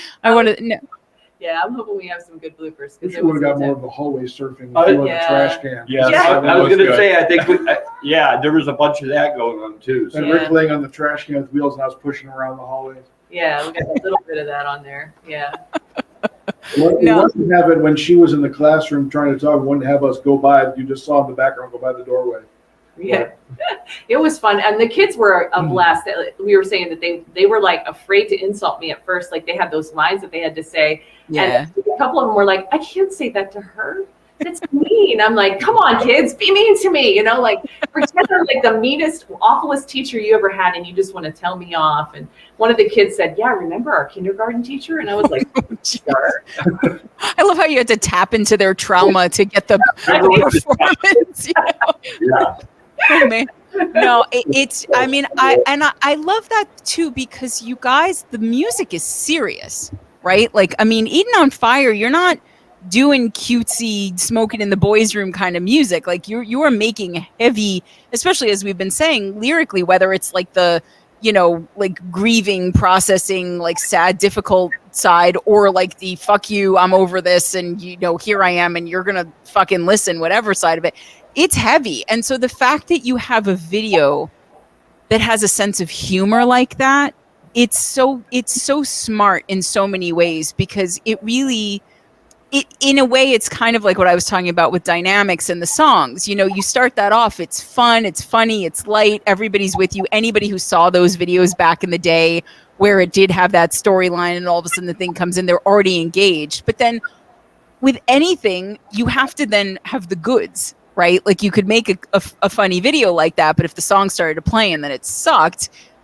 nobody's gonna sit there for 14 minutes watching something if the music isn't good. And I mean, that song, Listen to Me, is just, I mean, that song could have been on the radio starting like 40 years ago. You know what I mean? And it could still be on the radio now. And the fact that you've managed to do that, you know, some of it is the Benatar vibe with the vocals, you know, right? And again, you don't sound, I'm not saying you're copying her or anything like that, but you have similar timbres in that way. And you have such grit in your voice, Amy, and you growl when, you know, and like, I saw the raw, I don't remember which song it was for, but you just posted something with raw vocals. Oh, I was recording, I think, Brigade over at the studio. And like, you know, I'm listening, and she's sitting there, and, you know, gosh, all clean, and then, you know, and I'm like, oh shit, you know, to have that kind of vocal control, right? But it's the whole band, you know, that song is strong, it's angry, it's almost feminist in its way, if you want to call that, very anthemic lyrically, you know, you guys, and I mean, that song did everything I wanted it to do. It because again, as you said, even though the video is about a teacher and students, which again, so smart, because you could have done that video, but you couldn't have done that video the way that the lyrics, you couldn't have done it true to the real meaning of the lyrics and had it be funny at all. Like, there was no other way to do that, right? So it would have been two people like angrily, you know, walking around in a house or something, arguing, and like, fine, but I like this better, right? But all of you in that song, like, it's just it opens up, and it's so I almost wish we could play it, but like, so I mean, when you are constructing that one, talk to me about, that was another full band song, I assume, when you all put it together, or? No, that's one I came to the band with. Okay. My later compositions that I did on my own, pretty much. I had put it together probably in late 2020. Okay.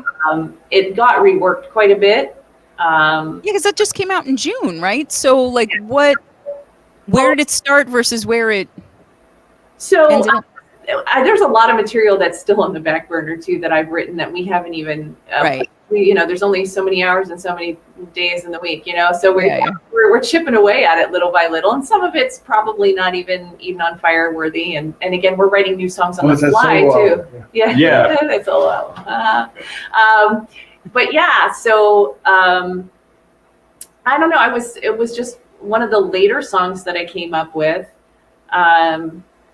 You know, just in general about relationships, you know, like having issues with people just not listening to each other, and you know, was really feeling it at the time, the situation that I was in, and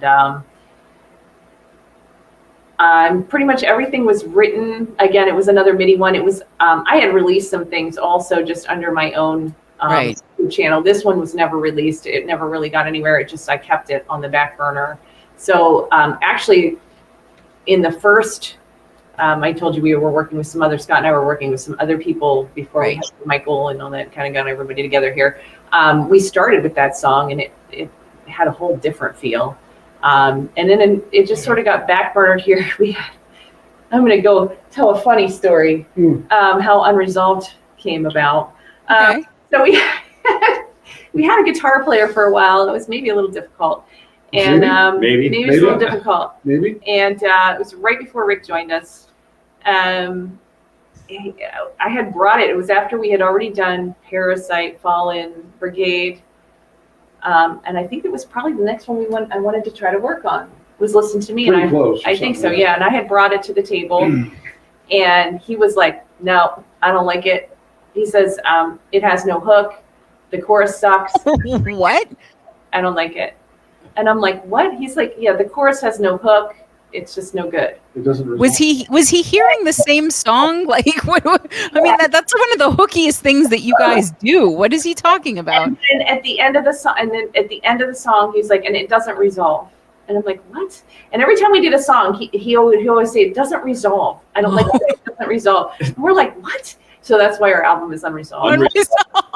Oh my God, I love that the whole album title is just shade from the former guitar player. But yeah, but after some, like just like out of all of our songs, you know what I mean? That's one of our favorite songs. This is one of my favorite songs anyway. Yeah, I mean, and it's so catchy. Like, what the fuck?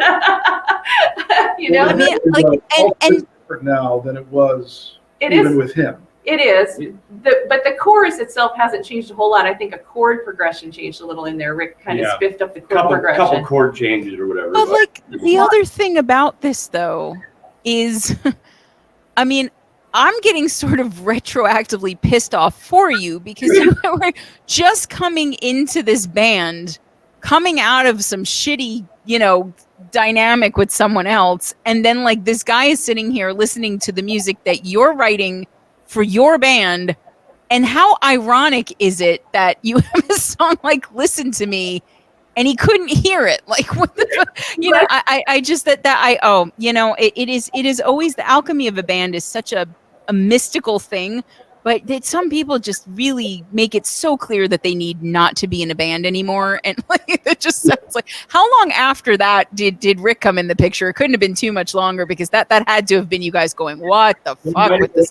Our last practice about together. 2 weeks, I think. Okay, that sounds about right. So Rick, you came in and you were like, this song is the hookiest thing I've ever heard. Did you? I liked it. Like she said, I reworked the chorus just a little bit. And I don't recall if the break in the middle was there when I joined. That whole break we created. That just happened at a rehearsal. Yeah. Okay. Trying to figure out what to do, and then the little build-up thing, I was just doing something to just try to figure something out. Oh, that's cool.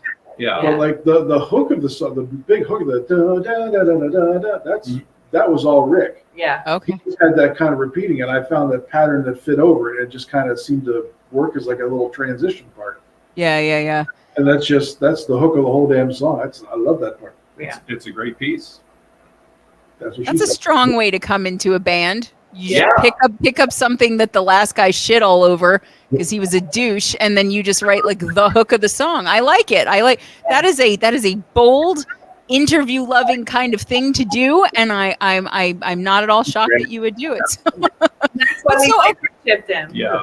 Yeah, but that's what I mean. Like that's in Vox and Stix we've had a bunch of different, people in and out of the band. And like our previous band where Greg and I met, like we had like 9 different bass players in 3 years or whatever. So I understand that Spinal Tap thing where you're just trying to find the right person or whatever. And like when you do find that missing element, all of a sudden it's like, it's like,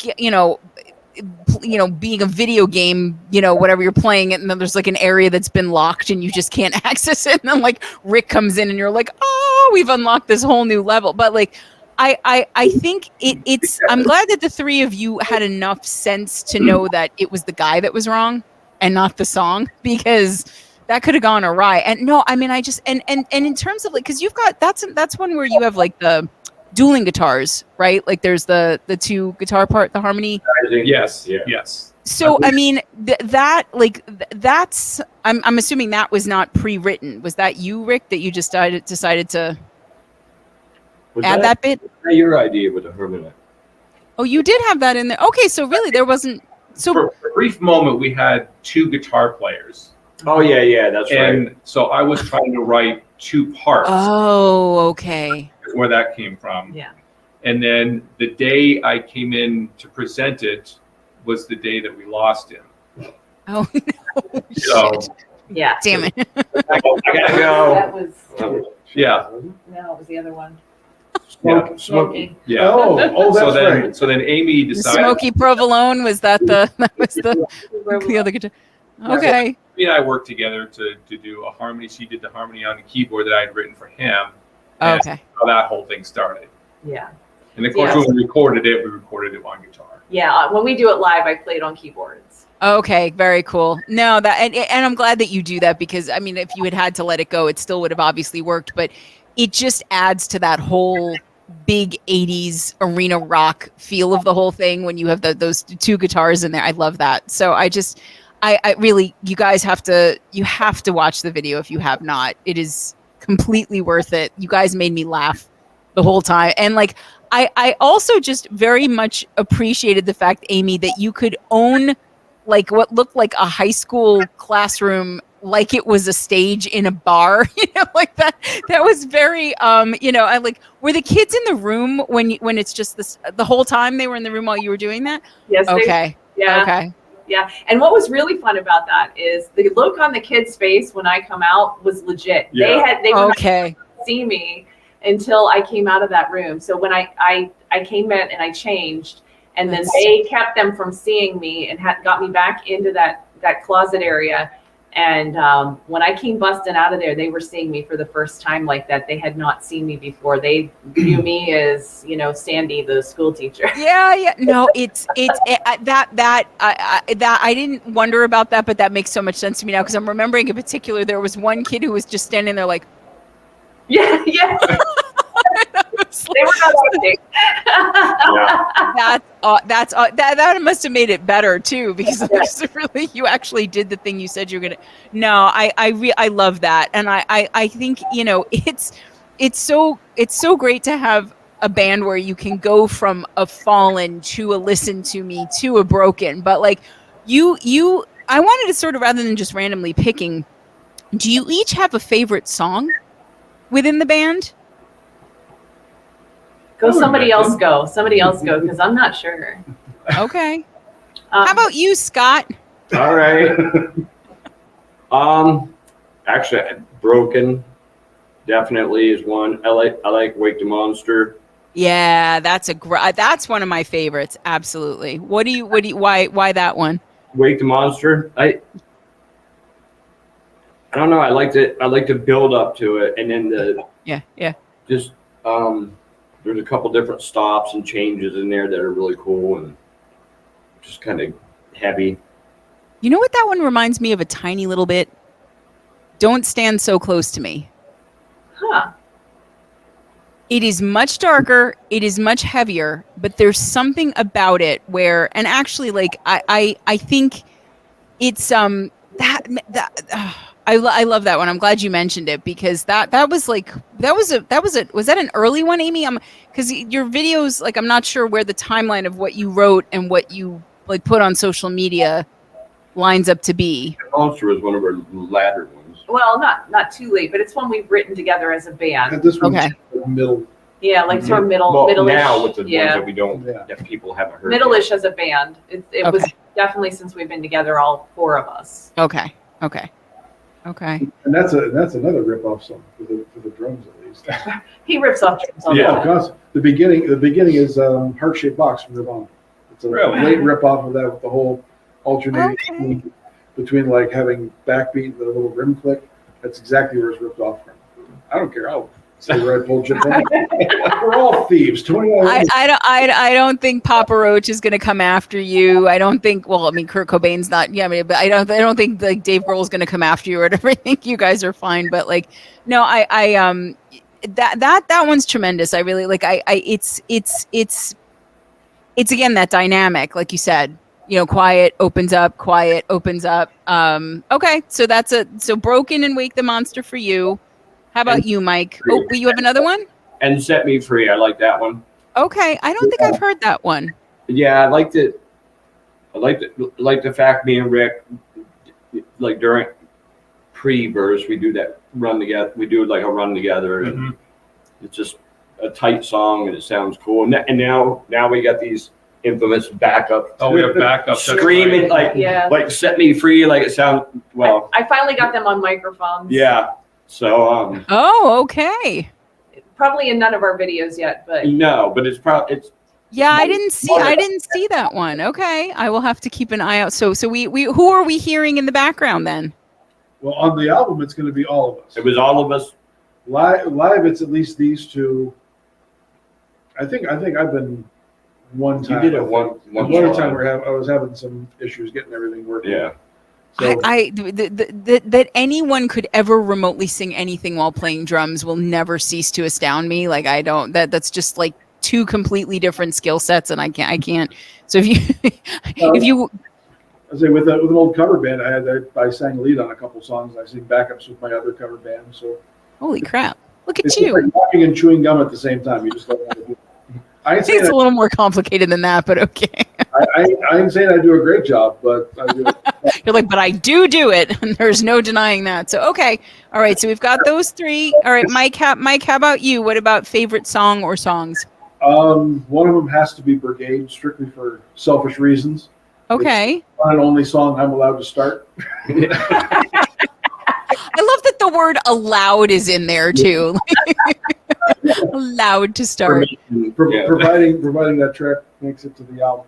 No, it's just I love that little group. I just love interplay between toms and kicks. It just Yeah. There's almost something tribal about it at the beginning there. I like that a lot. Yeah. Exactly, and that's a thing that one of those first songs Amy presented with her MIDI drum stuff, and she had kind of a drum thing starting it, not close to what I was doing. Okay. And just talking about Brigade, just almost wanted something almost like, I guess, like military, almost like a marching type thing, which is how it's forth with just with the triplet in there just to make it fun, because I love doing double kick shit.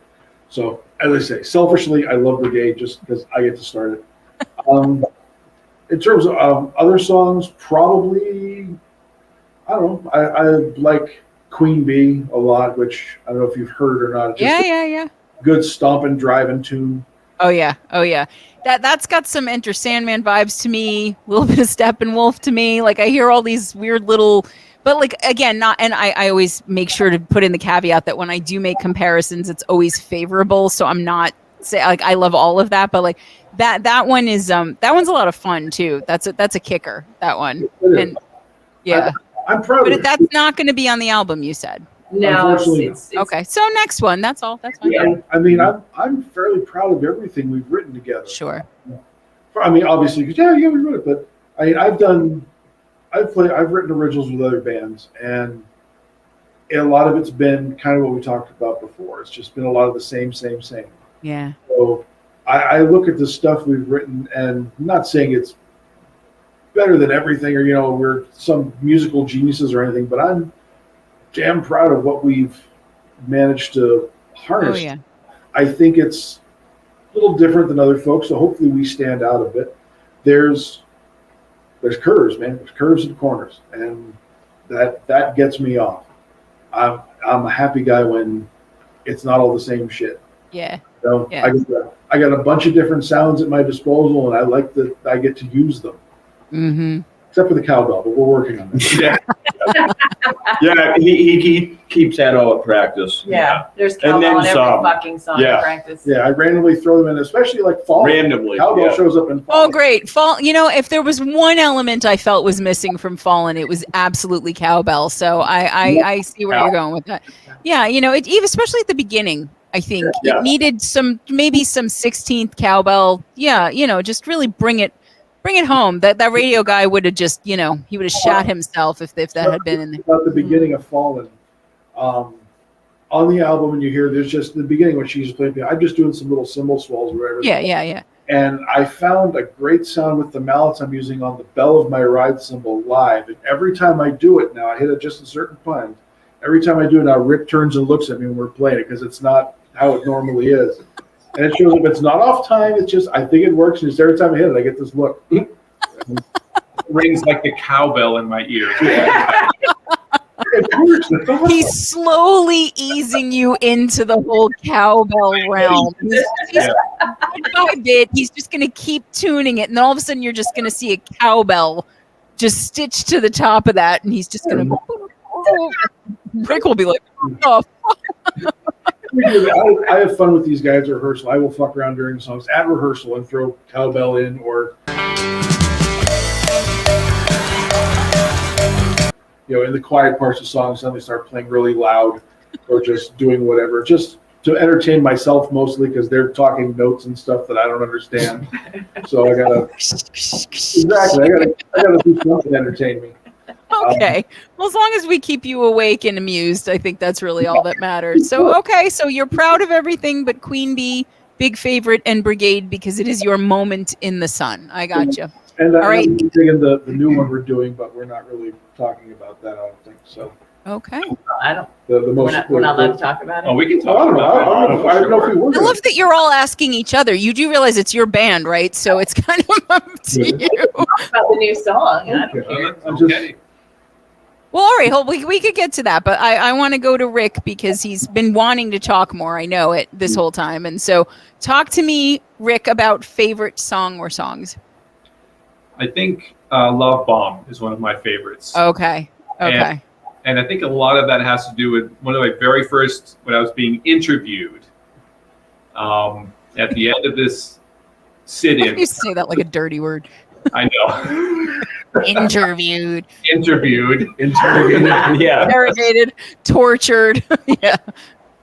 As I was leaving, Amy says, "Hey, I've got this new song. It's on MIDI. I'll send it to you. See what you can do with it." Okay. And I remember taking it home and listening to it, and all these ideas popped into my head, and I presented it to them the next time we were together. Yeah. And they loved it. No, So, that is you are really showcased that is I think of that as a big guitar song. Like that one specifically. Yeah. That makes sense to me. And you've got that super shreddy solo toward the end. Like I think the version I saw of it was just a rehearsal version though, right? From like last year? Could have been. Yeah, we did a couple of that might have been one that we did the Yeah, you had that series where you were like in the room and then the camera was there and you're in the front with your keyboard and like that I believe was where I saw it. It was that was probably the radio friendly version too. Okay. Yeah. Okay. Yeah, I know you do have a couple of like and you may want to not listen to this one. Right? Yeah. Okay. It's got a lot of Is that's the song? Are you going with just the one, Rick? That one, and I really like Queen Bee. That was a riff that Amy actually brought in, and she's like, "Hey, check this out," and I'm like, "Wow, that's great! I love it." Yeah. And the fact that it starts with guitar probably had nothing to do with it. Yeah. That's such a rarity. You never get to start. I know. One or two maybe. And I am pretty happy with this new song that we're about to come out with. It's pretty good.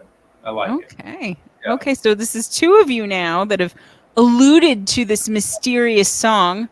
Ms. Gould, would you like to and also I forgot to mention one of my other favorite songs from moments from the video for Listen to Me is when you guys go into the bathroom and you write on the mirror. Yes.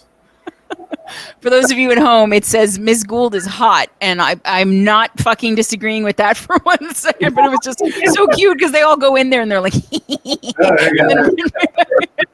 very cute. It's these two. I am not part of that. Yeah. Okay. All right. Mike is just you're opting out. Okay. All right. Those deals where it's like, I think Lone Sob is one that's come up with, hey, you should like just write. Yeah, he said just write something on like, the mirror. hurry up and go write something, act like little kids or something, and run off. And, yeah, you really did though. It's very goblin-like. We could do that. That's great. Yeah. That's fun. All right, Amy. I know it might be like choosing a favorite child specifically for you with some of these, but terrible. I hate having to choose. Okay, so I'm going to choose one that nobody else has chosen because I really like how I get to start this song. Okay. Where Love Resides. Okay. Yeah. Okay. That's your a cappella mostly intro song, right? Okay. I love how everyone's favorite magically somehow mostly seems to feature the thing that they do in the band. Funny how that works out here. Scott, you didn't do that, but I think that's because nothing starts with just bass. Yes. Actually, a couple songs start with just bass, but I'm selfless. So. Look at you. One of those. Carry on. I actually almost picked one of those. Oh, did you? Because actually, Heartless Bitch is another one that I really, really love to perform. It's one of my favorite songs to perform. And it's mostly because I make Rick bounce and jump with me in the middle of the song. So. She'll turn to me and stare at me like, you better start jumping. Yeah. You ready to jump? You ready? Because we're going to jump now. Because right at the end, there's like this moment where the drums are just going boom, boom, boom. And I'm like, I have to jump here. It just jump. Feels it. I feel it. I have to jump. And so I'm jumping in place, and I'm singing and I'm jumping. And so now one time Rick did it with me, and I was like, now it's every time. And now he regrets it forever and ever and ever. Rick, do you feel like you're being interviewed when she gives you that look? Yes. Yes. I thought so. So wait, so Amy, go back to where love resides for a second too, because that is I got a lot of Metallica vibes from that one, guitar especially. That's a real like nothing else matters kind of whatever. And you've got that acapella intro is mostly acapella intro, very arresting, right? So bring that one. I'm glad you brought it up because it changes a lot from the beginning of, because in the beginning I'm in like, 90s era Metallica, and by the end of it I'm thinking Live in Color, Cult of Personality, like funky kind of. And I love that you got from one place to the other and made it make sense like that. And I'm even hearing Dio on that song. Like that song has a lot going on. So I was hoping I was going to bring it up if nobody else did, but I'm glad that you did. So why that one first that came to mind? I like, again, sort of what you just said. It's one of those songs where you don't know what's going to happen next. Yet it all seems to work.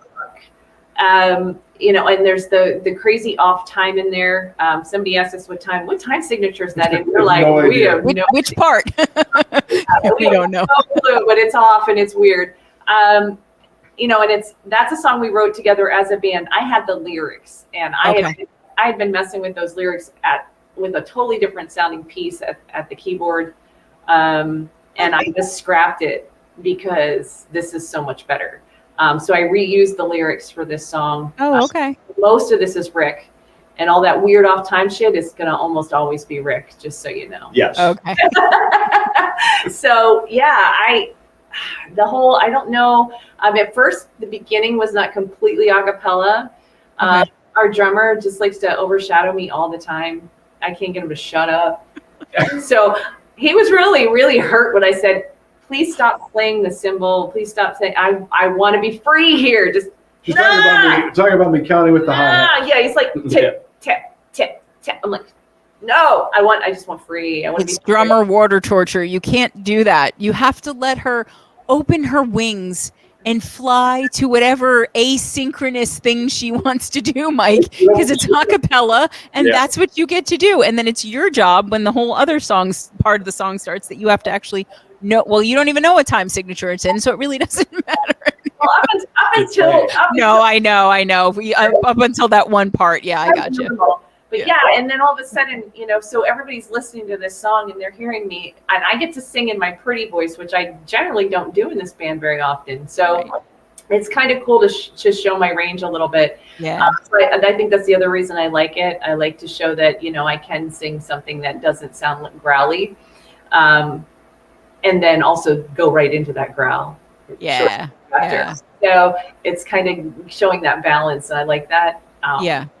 So I think that's why I like it, just being able to sort of showcase my voice a little bit. And I like the song in general. It's just a cool tune. And I think it showcases all of you really well, actually. Not that they don't all, but because there is so much going on in that song, and because it is so variable from piece to piece to piece, it's almost like, when you put your EPK together and you have, like your sizzle reel for 2 minutes or whatever, but like that whole song is like your sizzle reel, you know what I mean? It's like, we could do this and we could do this and we could do this, and I can sing clean and I can growl and I can, play cleaner on the guitar, and then I'm going to shred over here and then I'm going to do this. And I love that because it's again, songs like that start in one place and then end so differently.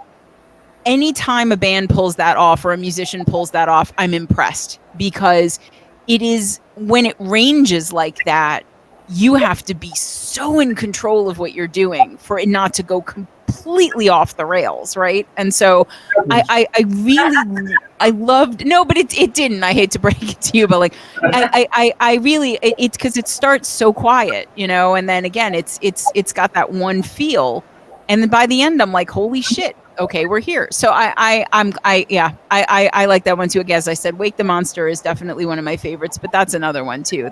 And I mean, I feel like we've talked about all of them except for we keep talking about Brigade, but not as much, I think. But so what about this new song? Are we going to talk about this new song that Mike and Rick are alluding to? Are you allowed? Have you all allowed each other to Sure. It's called Villain. Okay. So I don't know. I really like it. It's another one that starts out slow with some clean guitar and piano work, and then it gets really heavy. So it's another sort of angry tune, I guess. Angry, but not. I don't know. You say sort of.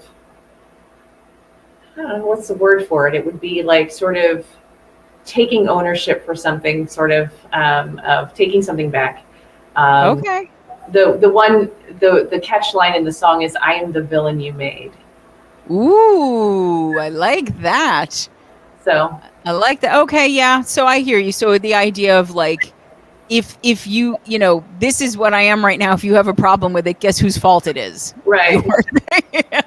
Okay, I love that. All right. So, and is that do we know when that might be vaguely, generally, possibly reaching our ear holes, or is that also unresolved? I love that you named the album that now, not only for that, but because now it just sounds like you're doing it on purpose when you don't pick a date. I love that. Yeah. Well, we're going to probably, we're premiering it this next Friday at a show that we're doing. Excellent. This Friday. Yeah. So we're doing a show this Friday for Halloween. But other than that, as far as getting it recorded, we don't actually have any dates planned. Okay. All right. We're trying to wrap up the other 10 songs first, and then we'll. Yeah, you got a lot to do. Yeah. It's studio time. The last I heard was not free. Well, depends on who you know. Oh, okay. All righty. How giving your bass player is with his affections. Okay, I see. That's why the jacket was all zipped up. You're just rubbed raw, Scott. That's it. I see how it is. Take one for the team, Scott's a team player. Yes. Eden on Fire has been very blessed. We've had a lot of people really helping us out through our journey here. So, but I think that's a wise investment, though, because you guys. There's no reason other than just luck and time that this should not be taking off the way that you want it to. So people are smart to help you out because you'll remember that later when you're huge and touring globally and all of that. But your lips to God's ears. So speaking of that, I did want to also mention that even if your music were not as tremendous as it is and you guys weren't as delightful and lovable as you are, especially Rick, who loves to be interviewed, I am still so grateful that most of you were dedicated time to doing that Yelling for Yanni project. So I know everybody who's watching, well, maybe not everybody, but most of you watching know it. But Asphalt Jungle put together a super powered song for the Yellow for Yanni Foundation a couple months ago, and Amy and Rick and Mike lent their talents. I guess, Scott, you were unfortunately they already had Katrina. It is what it is. So it's okay. I think he was in the bathroom or something. That was. You were just, you were probably busy getting free studio time somewhere, but no, but you guys, see, look, you had the band shirt on underneath it. You weren't even showing it. Way to mark it there, Scott. I can't see what your hat says. Are you kidding? It's so teeny tiny. Thank you. That was very helpful. It shows me the back. Good job. But so no, but I mean, really, like the work you guys did on that. Put your hat on, Ruckus. See, now he's all chuffed with himself. So he's making a scene here. But no, I mean, really, like that I know that song was a real labor of love. It's time, and I'm so grateful to you guys that you put in the time on that, because I know it was a lot of work, and I know everybody who was on that song very busy. But I just wanted to thank you directly while I'm here with you for that. I mean, how was that experience on the musician end? Because everybody I've talked to so far was like, wow, that was like a whirlwind. That whole thing was like whoosh. It was odd. It was the only time I've ever recorded something with none of the people I was playing with in the room. And it was very, very peculiar for me because I'm used to looking at people and watching them.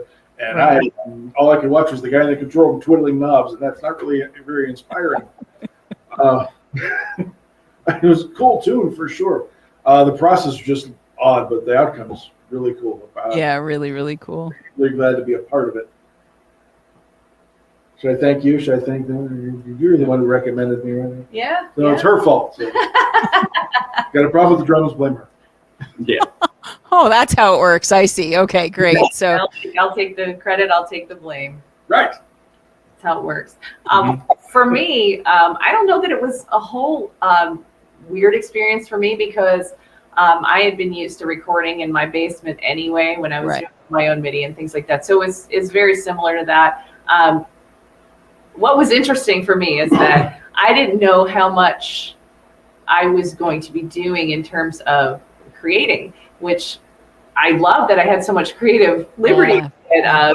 And, Asphalt Jungle kind of just said, here, have at it. Because I said, so what do you want? Is there going to be like vocal lines that you want sung? And he said, no, I want you to figure that out. So he kind of gave me the creative liberty with it. So I created the vocal lines for it. There were lyrics already. Yeah. So that was kind of really cool. I enjoyed that I got to be able to do that. And then I laid down the vocal lines and I created the harmonies for it.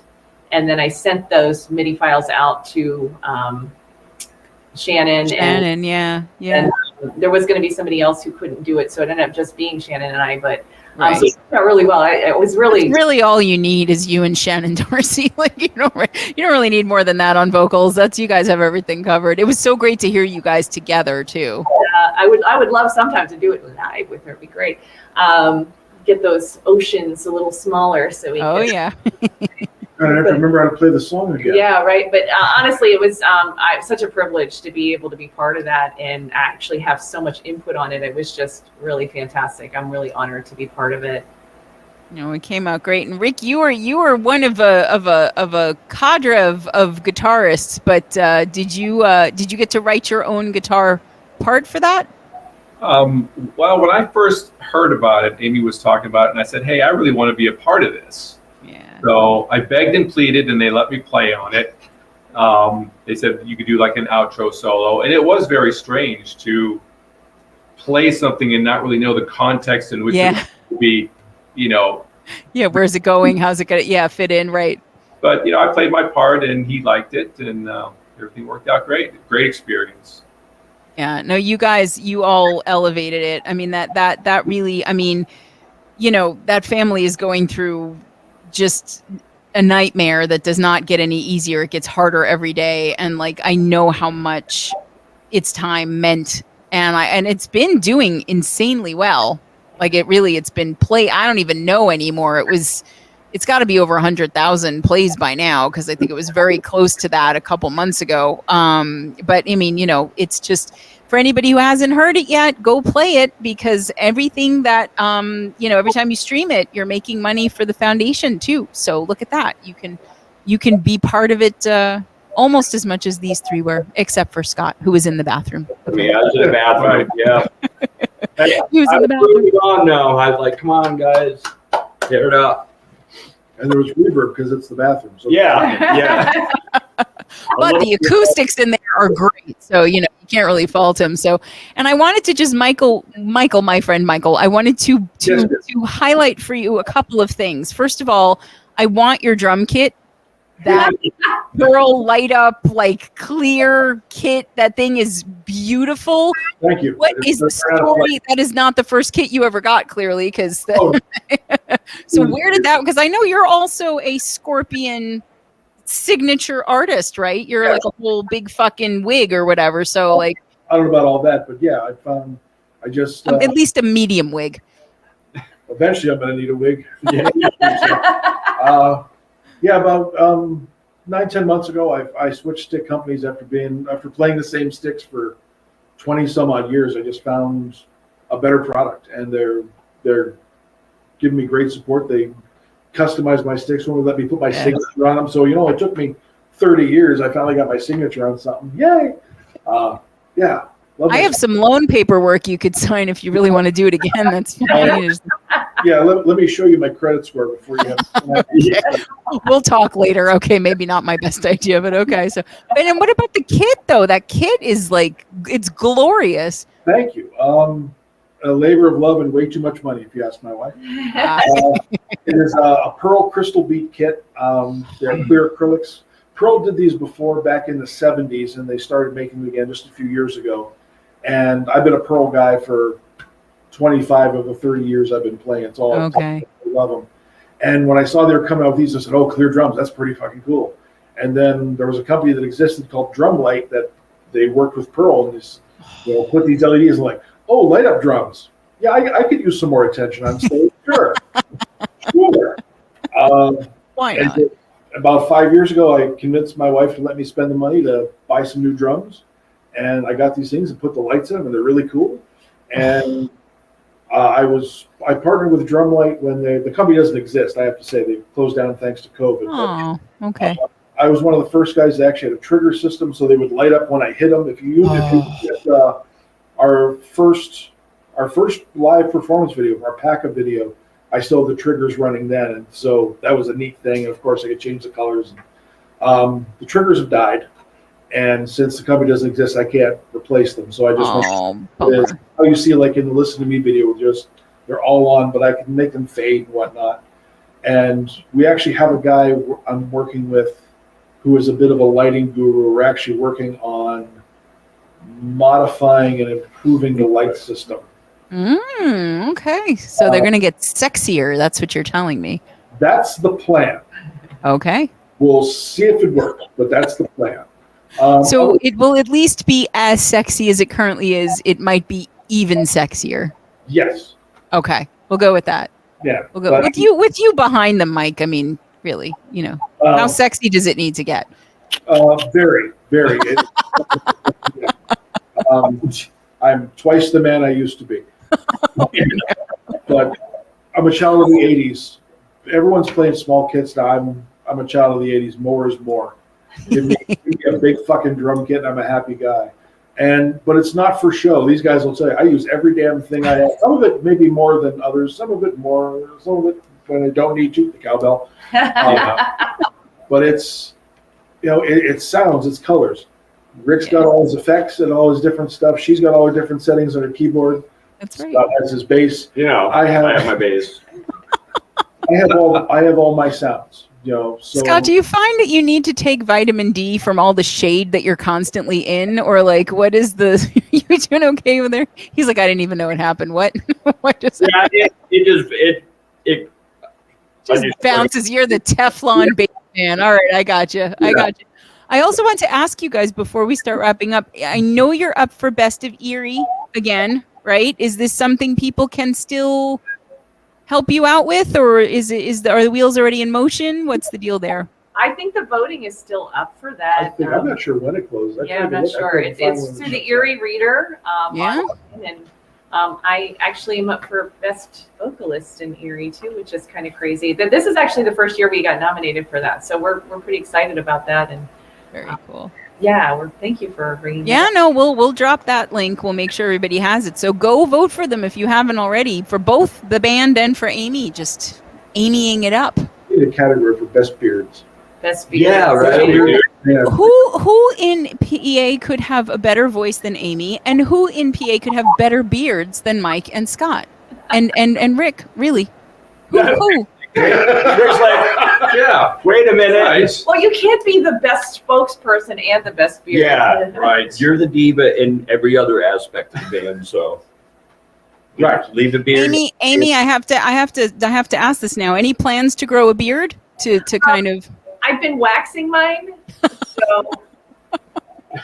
I don't know. See, I like you just Abraham Lincoln it. Just Yeah, she's hot. She could do it. Amy could pull off a full bearded lady of ear thing, and that's right. I don't doubt it. I don't put anything past Amy. So all right, okay. So listen, guys, we know there is a new album coming out within the next 7 years. Yeah, we know that by 2030, almost certainly. Okay, so not too long to wait. Nope. Just Rip Van Winkle that shit, and by the time you get up, it'll be out. And we know that you've got this new song that will be recorded that you all love, but we don't know when. So basically, we know we have new music coming, but you're going to have to keep paying attention to their socials to find it, because they could just spring it on us at any moment. Just new fantastic music. That's how we do. One more new thing I want to tell you. We don't have a set date for that either yet, but we're going to have a video for Broken. Ooh, okay. I like it. This time. No school teachers. No 15 Yeah, minute. no 15 minute minutes sagas this time. I want a 90-minute multi-episode video. That's what I'm going to request. Maybe something themed. Yeah. Just fully turn it into Oscar season. All right. Whatever you need to do. Just maybe put Scott in the poodle outfit that Yeah. have him show a little leg. You get more studio time. It's a win-win. We all benefit from that. Wait, if I show more leg? Yeah. No, you should dress as a poodle. Oh, like a poodle? Yeah. Please don't dress as a poodle. That takes this band to a whole other level that we don't need to get into. So, and you guys are also, you are playing out a lot. So people want to see you. They have all kinds of shows they can go to, and they can get that on your website too. Schedule. Absolutely. Okay. All right. So see, we have a multi-sensory experience. You can listen to them streaming. You can watch them dress like poodles or whatever. You can go see them live. You can watch them hit their heads. I think it's either Mike or Amy's turn to get the next concussion. He fell on Rick one time in the middle of his solo, and Yes. I caught myself on his shoulder. He didn't miss a note, by the way. It was really impressive. Got to be professional, Yeah, because that's what we are. That's what we are. Oh my God, this band may also want to get some sort of insurance. Just gonna put that out there, because he's surfing on garbage cans and tables and doesn't even know it. You guys just wear helmets maybe to the next gig. I'm just gonna throw that out there. You could get Eden on Fire branded, helmet merch or whatever. You get him a helmet that has hair painted on it. Yeah. Thank you, Scott. Thank you. Thank you, Scott. I think it would look cool, but like a bowl cut. You finally had a good joke, Scott. What? You finally had a good joke. Yeah, like a mow haircut. Yeah. Right. You're gonna overdo it now. Just we're right on your own coattails there. You had it. All right. Listen now. You guys may or may not know this, but we do end every show with a little segment we like to call "In the Vox Seat." So I'm going to ask you the same 5 questions I have asked everybody who's been on this show. And I will warn you, if you're not already prepared, that the final question is going to break hearts and solder relationships that will never be broken, depending on your answer. Okay. And no pressure, but it will either get you new fans or lose everyone that you've ever loved forever. But we'll get there. So the first question, with a little less pressure on it, is this for each of you. Okay. In 5 words or less, if you had to describe Eden on Fire's music, what would you say? 5 words or less. Each one of us needs to say that, or we can each give an input. No, you don't each get a word. You each get 5 words. Okay. Oh, okay. Yes, I can count for you if you need that, Scott. Yeah. It's just the fingers. You guys see, there you go. So 1 per finger and you'll be fine. There you go. Who's starting? I'm starting. Okay. Amazing. Symphonic, metal, rocking, and concussion. Oh yeah. Poodle. Yeah. I'm trying to help you here, Amy. Yeah, no, the word is leaving my brain. Banging. Banging. I like. See, that's kind of like concussion. I was close. Okay, so amazing, symphonic, metal, rockin', and banging. I like it. Okay, who's going next? Scott, you look like you're awake and ready to go. You wanna do it? We're gonna count. So okay, unique. Okay. Different. Okay. That's redundant. Amazing. Okay. Youthful. Okay. And For it.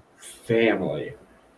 Aww. Look at him. Aw, look at him at the end there. Family. I like it. I did get some. Did I get some? Yeah, maybe. All right. See. I love that Amy's got like a little checklist in her head, and if you're not ticking the right words, ding. All right, Mike, Rick, who's going next? I'll go next. Fun to watch and listen. Ooh, words that make a sentence. Look at the fucking brain on Brad here. Wow. Okay, here we go. Look at this. Rick is not fucking around. We have a whole thing going. I love it. See, this is why he has to be an influencer. Yeah, he's got to be the lead person. There you go. We got to follow him. And look at that. He was not even afraid of his fingers in the slightest, Scott. Not even a little bit. Not even a little bit. He just wanted to know which side to start on. I know it was a big decision, but you handled it beautifully. So feel good about yourself. Don't let anyone take that away from you. All right, Mike, this is it. 5 words or less. You can do. Don't look at them. You have to come up with your own words. He's going to try and make me use his fingers. I don't want to do that. Well, you can do that, but not on camera. So that's totally up to you once we stop. Okay. There's people between us. Keep them away. Yeah. 5 words or less? Yes. Angry chick music with drums. Oh, nice. Angry chick music with drums. I love that. We're not going to mention the bass or the guitar in that. We're just going to go with angry chick music with drums. Okay. I like it. I like it. I don't know if Rick and Scott like it, but that's right. We're gonna be writing our own. That's right. We have a ballad coming out. Yeah. Yes. Just the two of us. That's it. You're gonna. And the main thing about it is it's called No Drums, right? That's the title. Right. Or vocals. That's right. Or vocals. Yeah. Scott's gonna sing. Yeah, I gotta sing. Yeah. That'll be fun. You have a song in your heart. I can tell. We'll get it out there. Yeah. We should call it Only Strings. Ooh, I like it. And then you could start a website and make some extra money on the side. You do an only string. I told you that the piano is a stringed instrument. How about only strings attached? The piano is a stringed instrument. Ooh, wait a minute. Hold on here. Everybody's got sort of, crapping on Scott, whatever. The dude just came up with kind of a only strings attached. I like that. Yeah, instead of no strings attached, only strings attached. Well, yeah, you can't say no strings attached because that was an NSYNC album. You don't want to copy that. Oh, well, that's true. No, I don't. We could do our own solo. Yeah. You got to say bye to that. Bye. Oh my God. Okay, we're fully off there. Okay, so I like it. So we've got half the couch. And then the other half of the couch. Okay, so I see how it is. Okay, all right. You all handled that with a plum or some other fruit. That's great. Here we go. Next one. Your favorite thing for each of you about being a musician. Being interviewed, I know, for Rick, but other than that. Yes. Being able to. And this does not have to be 5 words, just so you know. Yeah. Okay. Good. Yeah. Because I saw you counting in your head, and I was like, no, that would be the worst thing to be like. Explain to me the meaning of the universe. 5 words or less. But yeah, okay. So favorite thing about being a musician, however many words you want. Being able to show my feelings without actually, tell my feelings through song. What? Okay. Song. Oh, through song. Look, that was song. Okay. For me, it's like being somebody that I'm not, because I'm not really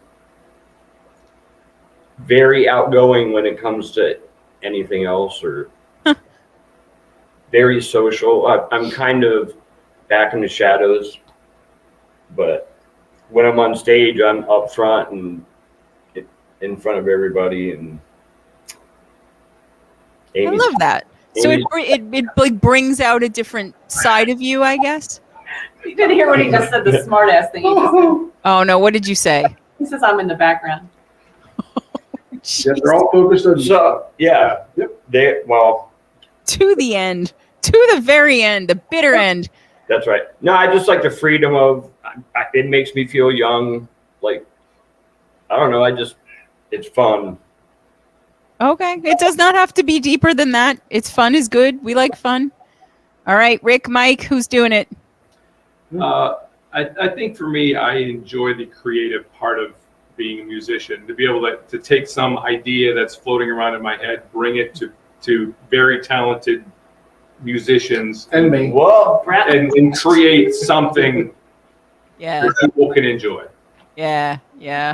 And that's the Ambrose from Anger Overdose said, in his answer to the flip side, which is the next question, the idea that one of the main things was trying to get what was in his head out into the world. So if you feel like you've got that with the four of you, that's it's hard to top that as a musician. So I totally feel what you're saying. Yeah. All right, Mike. I would say fame, fortune, and chicks, but I never got any of those things from music. So, okay. No, it's not any of that. You got me. Obscurity, poverty, and ducks. Is that kind of what we? Well, you got 2 out of 3. That's for sure. I won't tell you which 2. You can just choose. Playing is my therapy. This is what's kept me out of jail and out of bar fights. This is where I channel my rage and my aggression, my anxiety, my stress. Everything comes out behind those drums to make me hopefully a calmer person. And it's kind of cool to be able to connect with people, especially doing drums rhythmically, watching people. Yeah. Or whatever. Yeah, that's you've reached that person, and it's hard to do that just talking to someone. You don't talk to someone, they're like, yeah. It's a deeper connection than just talking to people. So that's kind of cool. But really, I beat drums, so I don't beat people. Okay. Like therapy and connection, 2 of the best things you could possibly do with your life. So I feel both of those things. Okay. All right. But so the flip side now, each of you, your least favorite thing about being a musician. And I'm wondering if Mike is going to say load in and out because drummers often do. No, it takes time. No. Yeah. My least favorite thing is the fact that we have to have day jobs to keep it going. Honestly, that's probably the downside. And I'm being somewhat serious, is that it's an expensive job to have that doesn't pay. So, maybe someday it'll pay something, but it's really, and a lot of people call it a hobby, but it's not a hobby for me. It's a passion. It's my goal in life. Somebody asked. It seems like a calling for you to me. Yes. I mean, you can't separate music from me. It's part of me. It's an integral part of me. And this whole goal with this band right now is to take it as far as I possibly can. And I consider this my career. My paying job is what's paying my bills. But this is right. And it's a non-paid career. So that I think is my what I would say. Oh yeah. People in the chat resonating with you real hard right now.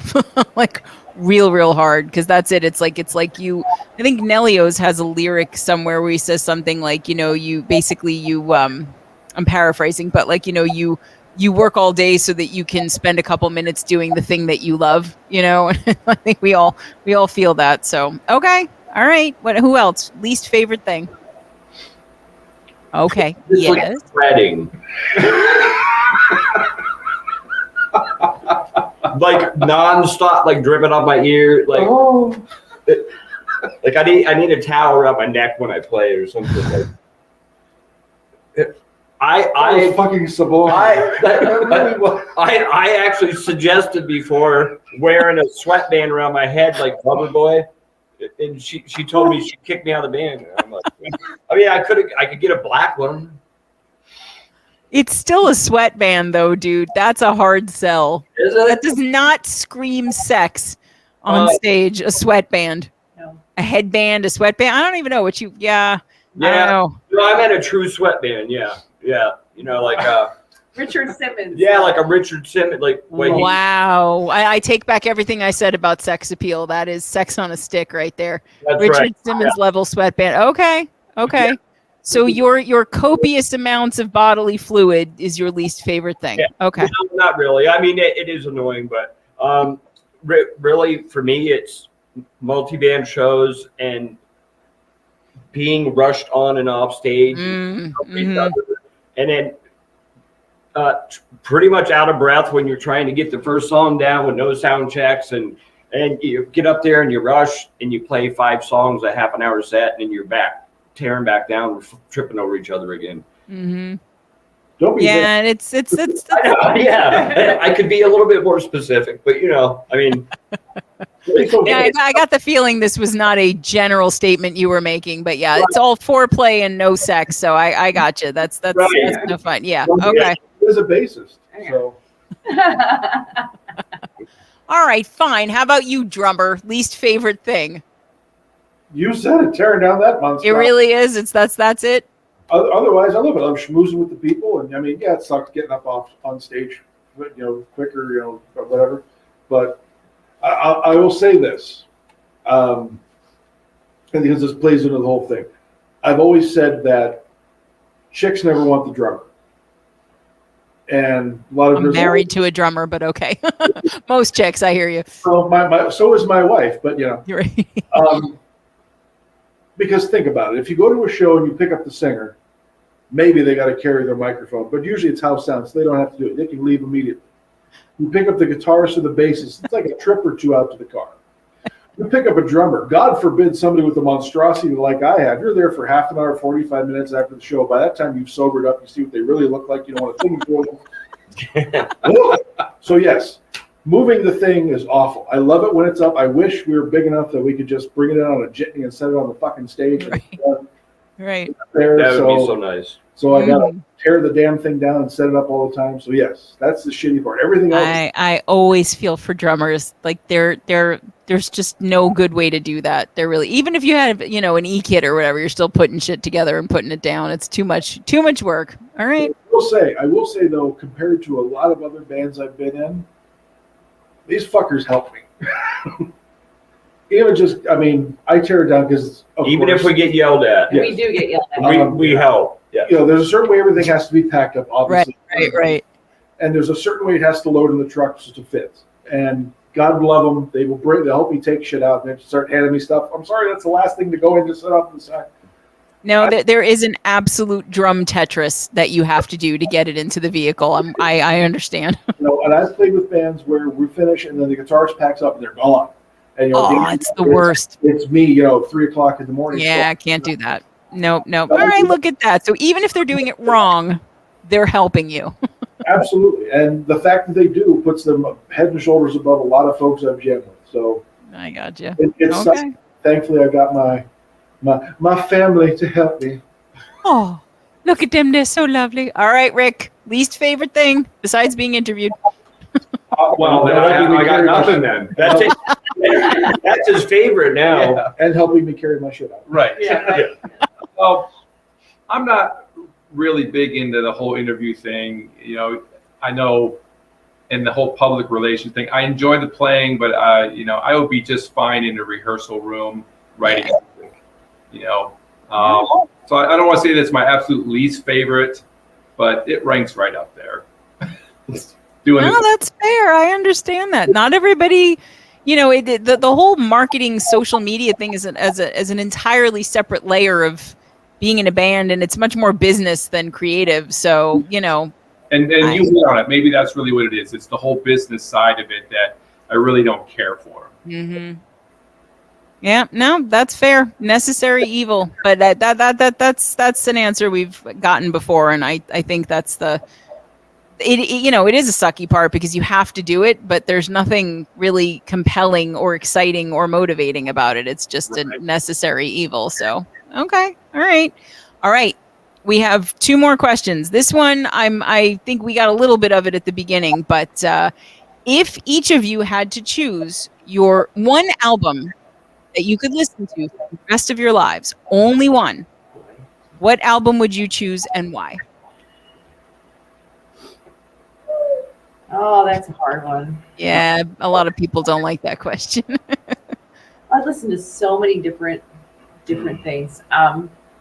Right now, it's kind of like it changes for me. Like I go through phases of like, what am I listening to right now? So it's like a right now situation. You're the big Shania Twain kid right now, aren't you? Yeah, no. Or is it Carrie Underwood? Yeah, I don't even know. They're like, we were at a restaurant earlier, and I'm like, I have no idea what any country singers are. They're like, Me and Rick were naming them off. Except like Rita McEntire. I don't know. So yeah, for me, I'm really digging on Lizzie Hale's new album. So the Hailstorm album. I just have to go with what I'm listening to right now. Okay.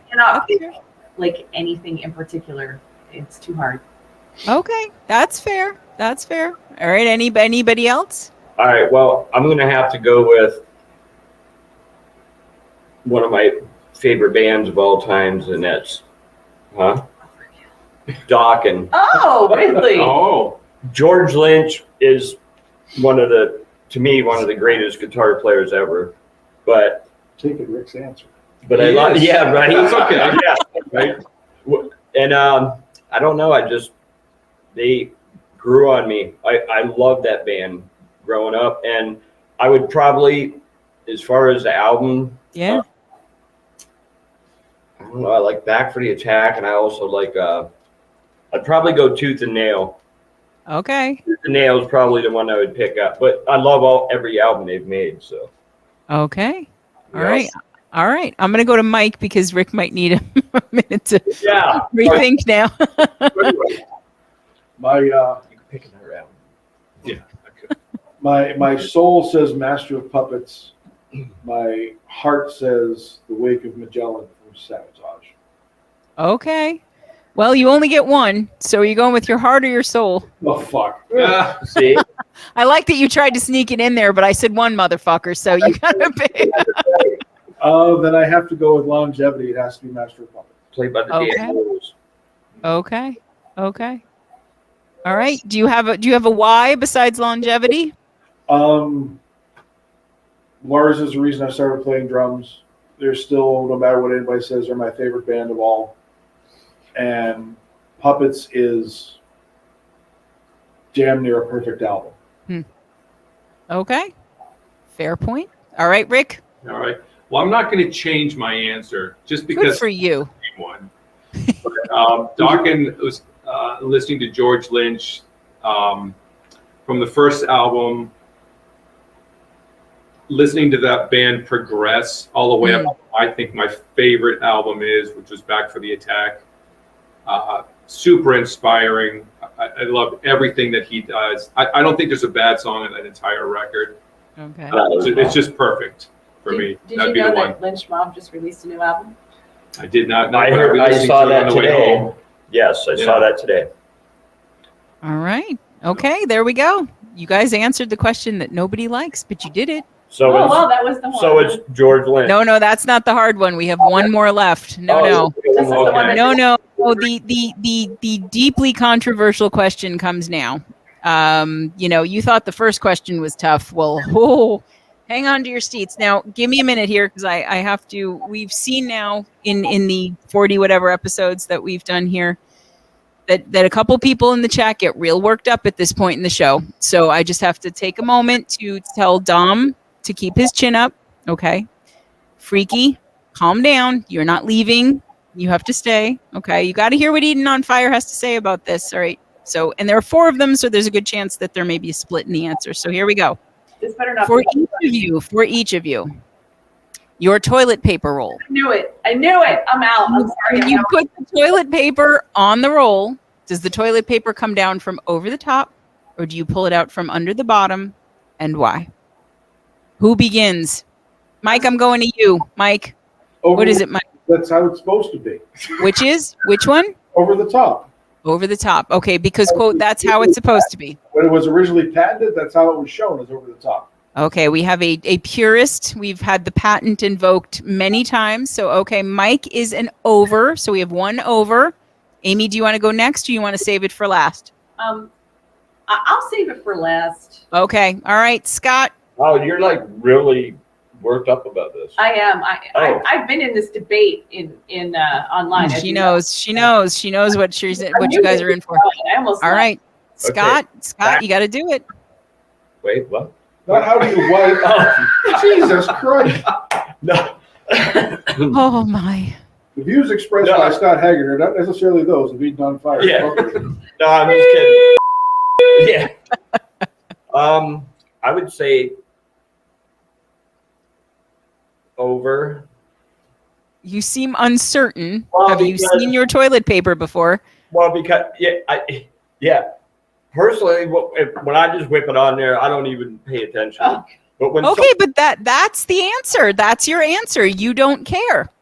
Okay, yeah, then I don't care either way. For me, it doesn't matter. So you are an other. You are biroleous. You could go over. You could go under. Are you now though? I will say, are you always committed to putting it on the holder, or are you a back of the tank guy? Are you just a complete heathen? Mom says yes. Apparently, okay.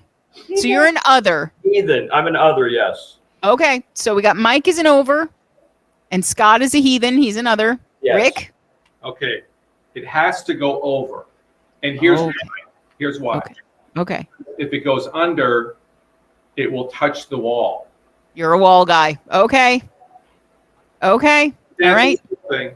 What if it's You and JD from Death Pigeon need to talk because JD made a very strong case exactly for that you could even end up with a bug that was on the wall on your toilet paper if you put it under. And then he apologized to the spider community. Or like the spider in my towel earlier. Wait, what? You could get a bug on there if it's butting up against the wall. You never know. But if you turn it around and it's over, it's still not. It's not going to touch the wall. You'll see it. It's not going to touch the wall. So it's going to be so it's going to be hanging underneath when you. I'm going over. I'm going over from now on. That's my final answer. We were talking about spiders earlier, and now you're fighting me out. So now you have like arachnophobia, crapophobia. You're going to go with over. We have converted you from an other heathen to an over. Am I hearing this correctly? Breaking news, ladies and gentlemen. That's Scott is changing his orientation to over. That's right, and it's not breaking news that I hate spiders. By the way, so. Okay, well, it is to me because I didn't know that. But all right, look at that. We have an on-air conversion. This is the first on-air conversion. I think there I feel like someone else converted. Okay, but you are very clearly now anti-under because of the whole spider possibility. I got you. Possible spiders bite me in the ass. Yes. Okay. All right. Okay. Any creepy crawly that's on the wall. Yes. Okay. Look at that. Look at that. I freaky loves you so much right now. Okay, look at that. All right, Amy. Amy, you must. You cannot leave, Amy. You must. Here we go. What I want to say first of all is that I obviously have very good taste in band members because it is always over. Under, you are obviously a psychopath. Strong words from Amy Gould of Eden on Fire, calling Dom and Brandon from Grimrock and many other, well, not many, but a few others, psychopaths. We are putting these people in the category of psychopaths. Amy, is it this is just a deeply held belief, or can you defend this controversial answer? Well, I think it's something that you can get therapy for, but no, honestly, it's just, therapy. How do you grab it? It's too far away. It's inconvenient. It's just, I mean, I have heard people say, okay, cats, if I have a cat, my cat's going to come around and, I have 2 cats. I don't have this problem.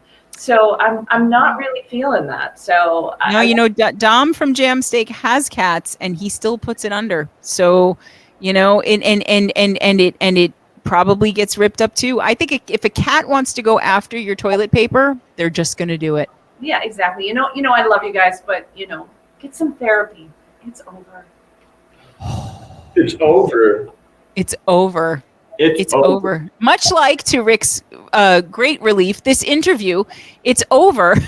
We went from a three-way, pardon the expression, went from a three-way and an over to a full 4 over because, again, in a stunning reversal here. Yes. Scott is now, he's just realized this. This is an epiphany unlike any other. He's an over guy because he never thought about the fact that spiders could infest his poop cavern and make things happen. This is a revelation. All the eggs in there and just bad things will happen. Yes. You had an epiphany. I love it. You went from being absolutely blasé to now you look like you're going to go out and start doing TED Talks on this. Yes. God, I'd pay $1 to see that. Maybe 2, maybe 3. Maybe $3. I mean, this could pay for studio time, and then you could let your man tatas just heal up a little bit there. Yeah, right. Seriously. My man. Okay, on that note, because where are we going to go but down from man tatas? And that's what she said. But all right, I'm going to thank Eden on Fire, Mike and Amy and Scott and Rick, who's loved every moment of this, for being on this show and for tolerating the weirdness with me. You guys are a badass band. I'm so glad that the 4 of you hooked up, and I wish you all the success that I truly believe that you will have, because each of you has everything you need, and together this is a powerhouse band. Guys, I know you already love them, but if you don't already happen to like them, follow them, subscribe to them, stream them, listen, because it doesn't mean anything if you're liking and following if you're not playing the music, okay? Listen to their stuff. If you're anywhere near PA, go see the shows. Vote for them. Best of Erie. We'll make sure that, you can find that on Eden on Fire's social media too, but we'll make sure to drop the link for it, and just love up this band. And Amy, I'm so glad that you and I got through this, even after our difficult history with the Teletubbies boots. We've managed to put that to rest now that you know that they're mine. And thank you, everybody. Good night. I have the power to end the show just on that note, Amy Gold. But because I love you, I will let you get a word in edgewise, and then I'll do it anyway. Yeah, they're mine. She said Okay. Yeah. Okay. We're going to edit that out. Thank you guys so much for coming. All right, I love you guys. Thank you again for being on this show. And that's another Vox and Guest in the Books, guys. We will see you next time. Bye. You're awesome. Bye. Thank you, everybody. Thank you.